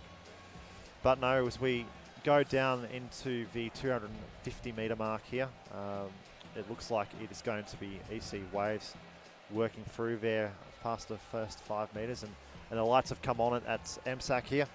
It's absolutely magnificent sight. Like with the LEDs, world-class event, and it really does gives you that Friday night footy kind of feel under the big lights on a Sunday night. Maybe we should bring back Sunday footy. So, but yeah, it's really great to have these lights, and the atmosphere is really great. You got the banners up the top as well of all the clubs, which is good to see too. These ones from Swim Victoria are brand new this last 12 months. Quite expensive ones actually, but they keep the cost disclosed. I'll keep those disclosed, but they are very, very. It promotes, I guess, participation in the sport as well, and from a broader perspective. But going through the first 300, the last 50 metres of this race, we're seeing EC Waves take it through the first heat. We'll see if the time matches up with the second heat, but 3:38.06. Yeah, be good to see if they can crack under the 4 minutes. Not sure they will, but it's always a good barrier to break, I think. I guess for our international viewers that might be familiar of our sport, the Commonwealth Games was held in this very pool 2006. It was built for the 2006 Commonwealth Games. This was a grass field before that. In fact, to the left of screen, this tree over here, this was meant to be an indoor facility. Oh, they can't, can they? But due to this tree on the back end of the 50-metre pool, they were not unable to do a design which was an enclosed 50-metre pool. Not sure why they can't just put a wall up there now, but anyway. Can't be that hard, can it? It is now a canopy. They changed the design, so the canopy is now is a second option of that now. So that pool, that tree is over 150 years old, so we actually can't remove that, unfortunately. What you're seeing on screen now in first position with a time of 4 minutes and 10. It was the EC Wave Swim Club. Southport in second, 4:22.12, and Swimland Swim Club with a time of 4:29.36. So another warning A and B in the fast lanes alongside another MLC, I mean. So, and another warning on either side of them there in Auburn. So some big clubs in this heat. No Melbourne Vic Centre, which is surprising to see. We were talking about Vic Centre the last couple of days, and the change up of how the sport is looking with the big clubs now, not having as much dominance as they had which is, I think, better for Swimming Victoria. Correct. So the athletes on the blocks. Because now you've sort of got your Northcotes and your West Melbourne racing. propulsion. Beautiful start by all the women, and they're spread across the pool at the moment. And some big names Julia in this Hawkins race. Out well. I think she's always going to go out hard. Alkermans, Dalgleish and Jones. Some big names across the water. So as they approach the first 50 metres. Julia Hawkins is a fantastic 50-metre freestyler. So you'd always expect her to go out well in that first 50 to the 100. And she's touched first. So Hawkins touches first, 27.24. Dalgleish not far off. Now there's Alkermans. So not much in it in the first 75 metres of this race. And they really want to try and set their teams up for a good second leg coming up. Of course, Bethany Dalgleish previously from DVE Club in Greensborough, now for the MLC Club, and as she goes into the change for her teammate, MLC just a touch behind. It's a good start. A couple of 56 swimmers there. It's just amazing the swimmers when they're coming off the blocks, just how much power they get through the water. It's probably they're nearly coming up nearly at the 20-metre mark before they come up for air, and even something so small for someone like me who's just learning a little bit about the sport. It's really that's something I've picked up over the last 3 days, and it's these guys are well trained through their lungs. Hold their just little things like that you pick up on just being poolside, and it's fantastic to watch. Of course, we've got Costa, Lafoe, and Batchelor here in household names. Good to see Molly Batchelor back swimming again now. She was an amazing junior swimmer on a lot of world teams. And what you had a bit of a break, and she's a very naturally gifted swimmer. What you're seeing on screen there is all the teams from around the country. And then Popey on screen there. Ian Pope, good evening. The great man, Ian Pope. Getting a bit of air time. Yeah, so he doesn't mind the screen or two, Mr. Ian Pope. Bit of a joker. Of course, Ian Pope, one of the legendary coaches of Victoria. He is. Good to see Northcote. There's the Auburn Swimming Club, which I was just speaking of earlier before. Another one, actually. There was Jess Hanson on the screen there, the breaststroke champion. So great to see all the clubs. Coldwell back in the pool again, just after that 1500. Great to see all the clubs supporting their swimmers here. Coldwell's had less than 5 minutes between the end of her 1500 Just shows and how this fit and race, talented she really is. A workhorse. So there would be a bit of banter between the Nuttawading A and B sides. Yeah, so you would have thought so. A bit of bragging rights. So at if training. Nuttawading B was to outswim Yeah, the A side, there would be plenty of. bit of banter going around. You would have I'm thought. sure there would be Yeah. over in the pool. There's a great dogfight though between MLC and Nuttawading right now. They'll take that back to Between training A. next week if the B does outswim the A. So and Nuttawading into the change. just So in front here by 0.1 of a second, less than 0.1. So we've got Susie Vulich, go EC Waves. Good luck in the relay, yay. So thanks for tuning in, Susie. I presume you might be a relation to the Vulich who's been swimming tonight. So as the girls are swimming through at the moment, great technique, and it's a little bit of a mental Mine could battle be Underwood. up be a good front. dogfight. Underwood will turn Good turn. for home, 13-19, Not sure if that is 46. Underwood, I think that actually, I think they got Peen the names Inga. mixed up here because I don't think that's Underwood in the water right now. I think that's actually Kayla Costa. Nonetheless, they're storming home. Nuttawading MLC Yeah, on the looks like cheeks. Nuttawading's going to hang on here. And Nuttawading streaming through the water. Beautiful technique. You can hear their club supporters cheering them on in the background. It is Yep. Nuttawading A who So it was Costa in the water last there. touch the wall in first position, 3:49.23. They take out this wonderful event in second. MLC A 3:54.9, and in third MLC B 3:56.45. I think they had the mixed up of the relay order there for Nuttawading, having Underwood last, but it was actually Kayla Costa. Nonetheless, they get the job done, and those summary of the results there. women will be happy tonight. Nuttawading A followed by MLC A, followed by MLC B, Nuttawading B, Northcote A, Surrey Park A, Yeronga Park A, Auburn A, followed by Furbank in 9th place there, Furbank A. So 2 heats of the men's, so 4x1. this will be a fast heat nonetheless, even though it is heat 1. Yeah, a lot of depth in this event. So we've got propulsion, Western Melbourne propulsion B in lane 0, EC Waves A in lane 1, MLC B in 2, Northcote B in 3, Big Centre B in lane 4, Southside A in 5, Yeronga Park A in 6, Southport Olympic B in lane 7. Quick photo.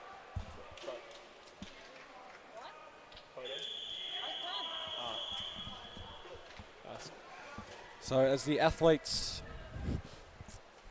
on the blocks, exciting race. Starters hands. Off they go. Got a few pull out here actually. So Big Centre's pulled out the and Southport, south side. So in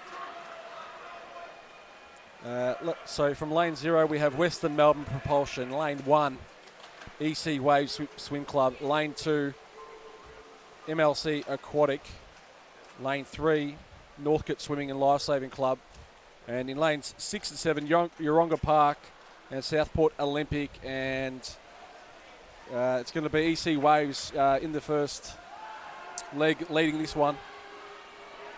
And beautiful race out in lane number 1, 0 and 2. So we'll see after the first 100. EC Waves out in front. Look, this will be a great first swim. They're gone at a 52. quick time, Yeah, 52.38. Makarushka with a great 100 there. So it's Selwood 53.50 and Carr from Northcote City 54.42. So it's unusual to see so many quick swimmers on the far side of the pool. Usually they're through the middle lanes, but we're missing a couple of lanes there. So EC Waves turn after 150 metres in this event, 1:18.07. And Dillison from Propulsion, 1:19.52. And Mitchell from MLC in 1:28.3. Northcote just dropped off there. They're in 4th position in lane 3. And I'll just add there for a moment as well, is that the qualifying times to the relays that don't need necessarily be too accurate to demonstrate the selection. Yeah, it's sort of a rough guide it's normally, a rough isn't guide. So we may see this spread. We won't always see the diamond V down the pool, or in these relays you may see, if we ran some heats, we would probably see a diamond V again, but because this is a time final and the qualifying times and the entry times aren't as accurate as they would, because they merged the times of the athletes together, and it depends on a number of factors too. So it's Western Melbourne Propulsion in this leg have overtaken EC Waves just narrowly. So they turned Pearson 2:13.90, Subberton 2:14.27, and Northcote Propulsion looking good here. have overtaken MLC. So it's a fight for first and second and a fight for third and fourth. So some really exciting swimming coming up. Moving through. You can hear the crowd in the background. They're getting excited for this one. So look at the ground that Saharu's made up for Northcote City. So they turn for home. It's EC Waves first, second Propulsion, and third Northcote City. But there's not much in it. There's less than a second between those three lanes. So coming to the last leg, it's anyone's race. So let's see what happens here. We've got Propulsion out in front, followed by EC Waves, MLC making up ground, and Northcote. Walsh in lane number 3. So it's I wouldn't call it over yet, guys. It's quite close right through. It's only 2 seconds separating the top 5 finish. competitors, but it seems like it's Propulsion out in lane 0. MLC and coming home strong though. Coming home strong, but don't count out Northcote City. Yeronga Park. They've all come through. From They've come from nowhere. Yeah. Coming down I think Yeronga Park's in lane number 6. Cornwell, what a 100 he swum. And he's come over the top of him. He's going to hit him first. Unbelievable. Cornwell. It's a dogfight for second and third. And Propulsion second, third MLC. But Yeronga Park were nowhere near in the contention for the first 3 legs of that race. I think they've gone slowest to fastest, and a lot of the teams might have gone fastest to slowest. So you see those tactics coming into play there. And they've done the old bluff, the old poker bluff on everyone watching this race. And it's Yeronga Park coming strongly over the top, 3:37.34. And now the big last heat, last event of the night. This should be good fun. And I'll tell you, big boys coming out that now. really did catch me off guard. I wasn't even looking at that lane, but they've snuck up there, so I'll be really happy there. So and we've got a medal ceremony Southport here and Nuttawading. It's going to be a great race, this one. Some big medal names ceremony for, I believe, the men's 200 free. MLC or even Melbourne Propulsion. No, it doesn't appear to be that way. But Western Melbourne Propulsion are going to be a really good team to watch in this race, with Lucas Zubic in that team and a few of those other fast boys around him. They might give it a bit of a shake here with Nuttawading and Southport. Now this is the last event on the program. We just have Laidlaw as well. It looks like Jack Island has had a bump to the head somewhere along the line. I do hope he's okay. I will see him after the race, and I'll see him later after commentary. But it's bit of a bump on the head. Yeah. Something you don't really see in swimming, but hopefully the young man's all right. Not sure what happened there. So, but this is the final event on the card, and it's been a great 3 days of swimming. Yep. This to conclude what has been a really special event, Vic Open Championships and Para World Series.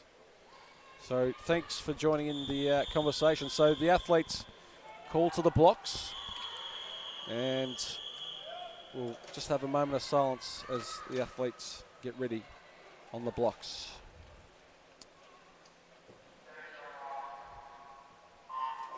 Often racing and beautifully spread out throughout the pool. Southport up early. And look at Sims from lane 9 off fast Temple there, and Temple at Temple off first. Slits of 6-1 and 6-4 respectively. And Propulsion are definitely a team to watch in this race, boys. Where they can match it with the other guys. So from top to bottom of your screen, starting in lane 0, we have the Surrey Park Swimming Club. Lane 1, Nuttawading Swimming Club. Lane 2, MLC Aquatic. Lane 3, Western Melbourne Propulsion. Lane 4, Nuttawading Swimming Club, B-side. Lane 5, Southport Olympic Swimming Club. Lane 6, Northcote Swimming and Life Saving Club. Lane 7, Furbank Aqua Stars. Lane 8, Auburn Swimming Club. And in lane number 9, the Melbourne Vic Centre. Matt Temple is on fire right now. Matty Temple, as expected. Matt Temple up on the way here. 49, boys. 49. 49.72. That's a absolutely ripping time. Flying. Absolutely. I think I felt the waves trembling through my feet on the ground here. Well, he but went 51 on the fly, so you'd expect him to go pretty quick in the freestyle. Changing across, and obviously Temple changing into Rice here, Andrew Rice. Yeah, Andrew Rice is swam a bit earlier on this pretty evening. handy.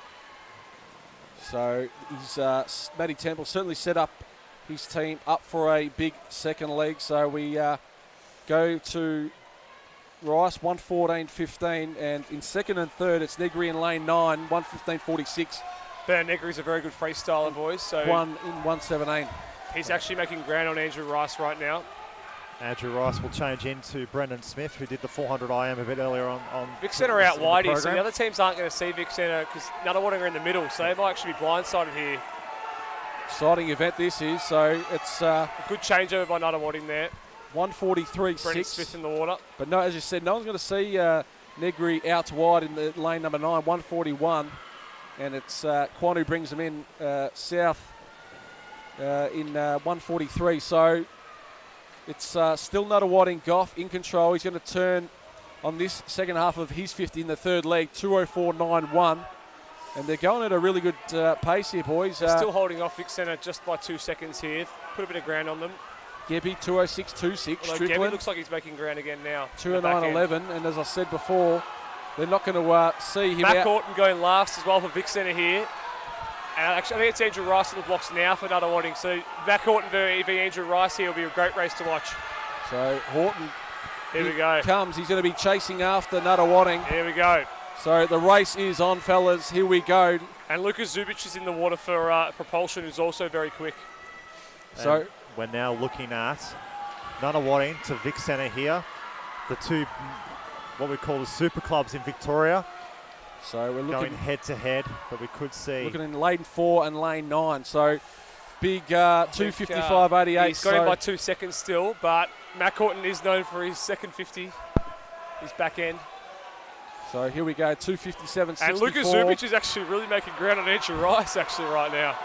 So I think Andrew Rice is going to hold him off. Zubic. Let's look at 2 and 3 here. Hey, Luca might get Matt Horton actually for second here. Here we go. So it's lane 4, 3, and 9. Luca They might- hit the wall. Oh. And it's Kirchner, Gerard, and Zubic.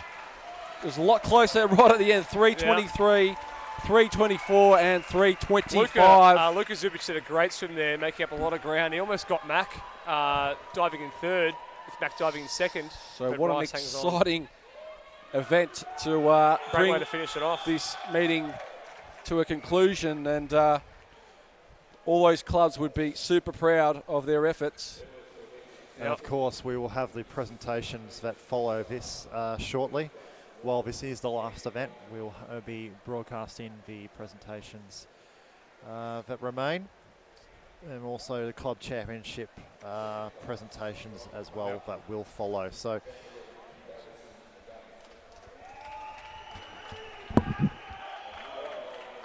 on your screen, we are seeing a medal presentation. of course, this is the individual 1500 that we had before.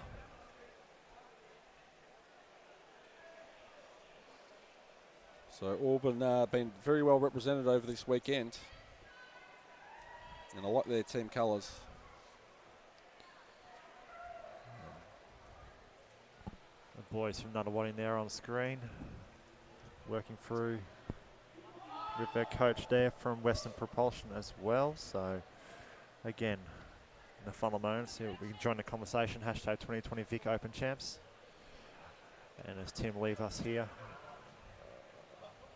we've got a few open, so we've just got a few medal ceremonies to continue. Then we will have the club championship to follow.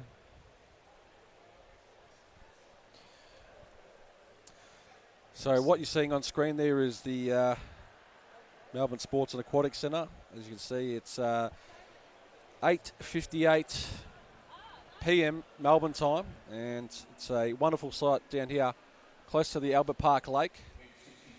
So if you are watching from abroad, I hope you are enjoying this broadcast, and I hope you've enjoyed the last 3 days of competition. As you can see, the women's 4x200 medal ceremony in front of you, MLC with a bronze. MLC with a silver also. And Yeronga Park, who will get the gold medal. Great to see the smiles on all the athletes' faces, and this is what it's all about. For swimming being an individual sport, it must be really a great time for these young ladies to, when they can swim in these medleys, really enjoy that. And I like the touch with the kids giving the medals. I think it's a great touch for the sport of swimming, and they get the winner's plaque, as you can see on screen as well.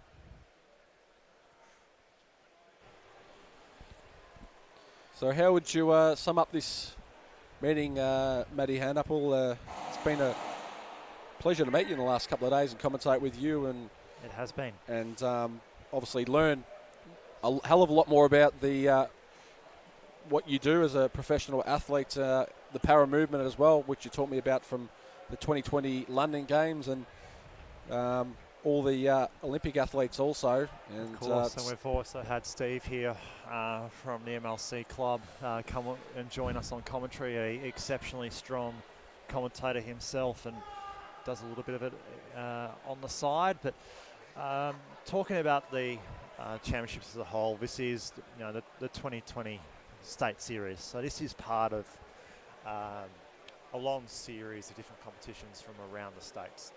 This is the second last one. New South Wales is the next one. We will move to Sydney for that championships, and it's a really exciting thing to be able to have and offer a large group of high quality competitions, not just to those from Victoria, not Australia, but around the world.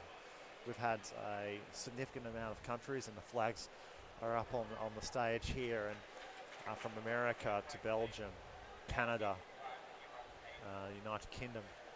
All these countries have come to Australia and come to Victoria to be part of this competition. We've seen some great racing, not just from our age group swimmers, not just from our open swimmers, the dolphins, but the para swimmers as well.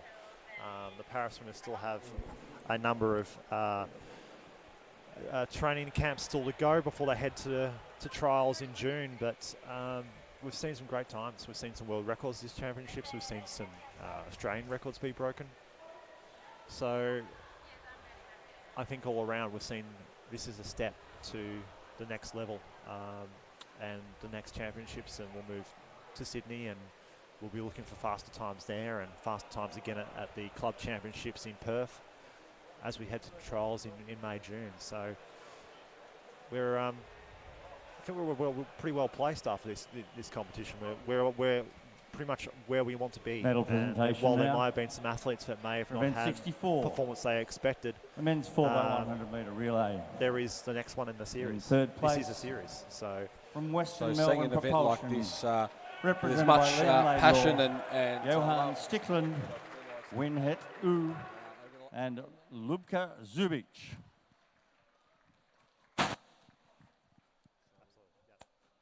And in second place, from Melbourne Vic Centre, represented by Wilson Sim, Benno Negri, Luke Gebby, and Mac Horton.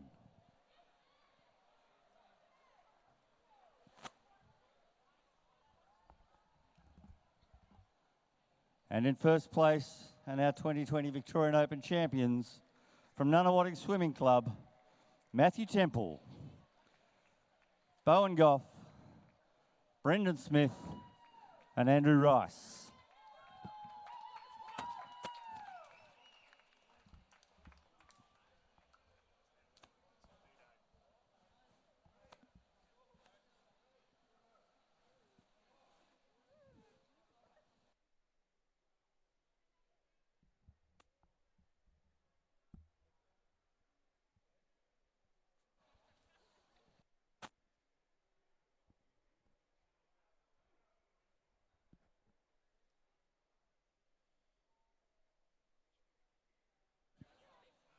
Ladies and gentlemen, the male and female swimmer of the meet is awarded to the male and female athletes who are a member of Victorian Club at the start of the championships, obtaining the highest FINA points from a single swim at this weekend's championships.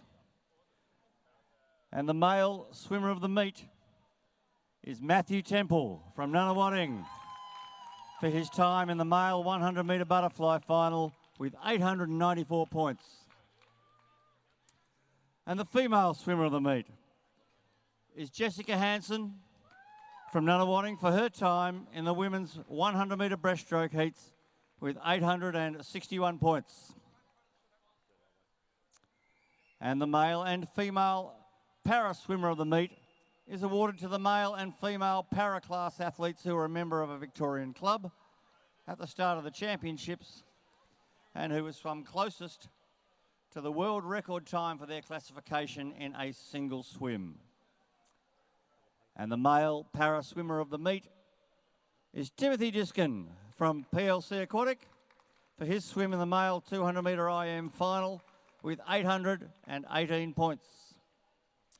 And the female para swimmer of the meet is Ruby Storm from Traralgon for her swim in the women's 50 metre butterfly final with 799 points.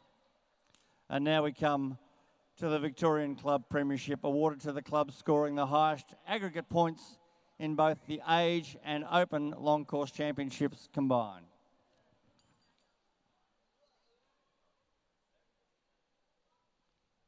That's the Fred Blunt Trophy awarded to this club. In third place with 1,484 points, Northcote Swimming Club. In second place with 1,748 points, MLC Aquatic. And in first place with 4,093 points, the Nunawading Swimming Club. Congratulations. Swimmers, parents, coaches, technical officials, Big Voice Media, all our commentators, all our supporters, sponsors, thank you once again for an amazing meet, and we will see you next year. Thank you and good night.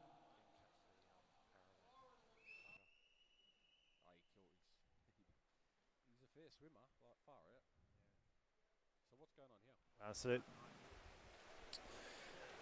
And we have here the Nunawading Club taking out the general point score at 4,093 points. The Fred Blunt Trophy, that is the club trophy for our championships. And there you've got the club leadership team there. Jess Hansen up in the middle. And a number of their high performance athlete program athletes there. So Michaela Smith on the left, Brendan Smith. Of course, the Nunawading Club still a prominent club within our program in Victoria. And what a year for that club, because this will round out not just the age championships but the open championships as well. And done very, very well and rolled by. So we'd like to thank everyone for tuning in over the last 3 days of the Victorian Open Swim Championships and Para World Series. It's been a pleasure, and we hope you have enjoyed it. So signing off is Robert Winston and Maddie Harnapple. Thanks for joining, mate. It's been a pleasure. You too, and look forward to seeing you at the next event. 100%. Thanks for joining in.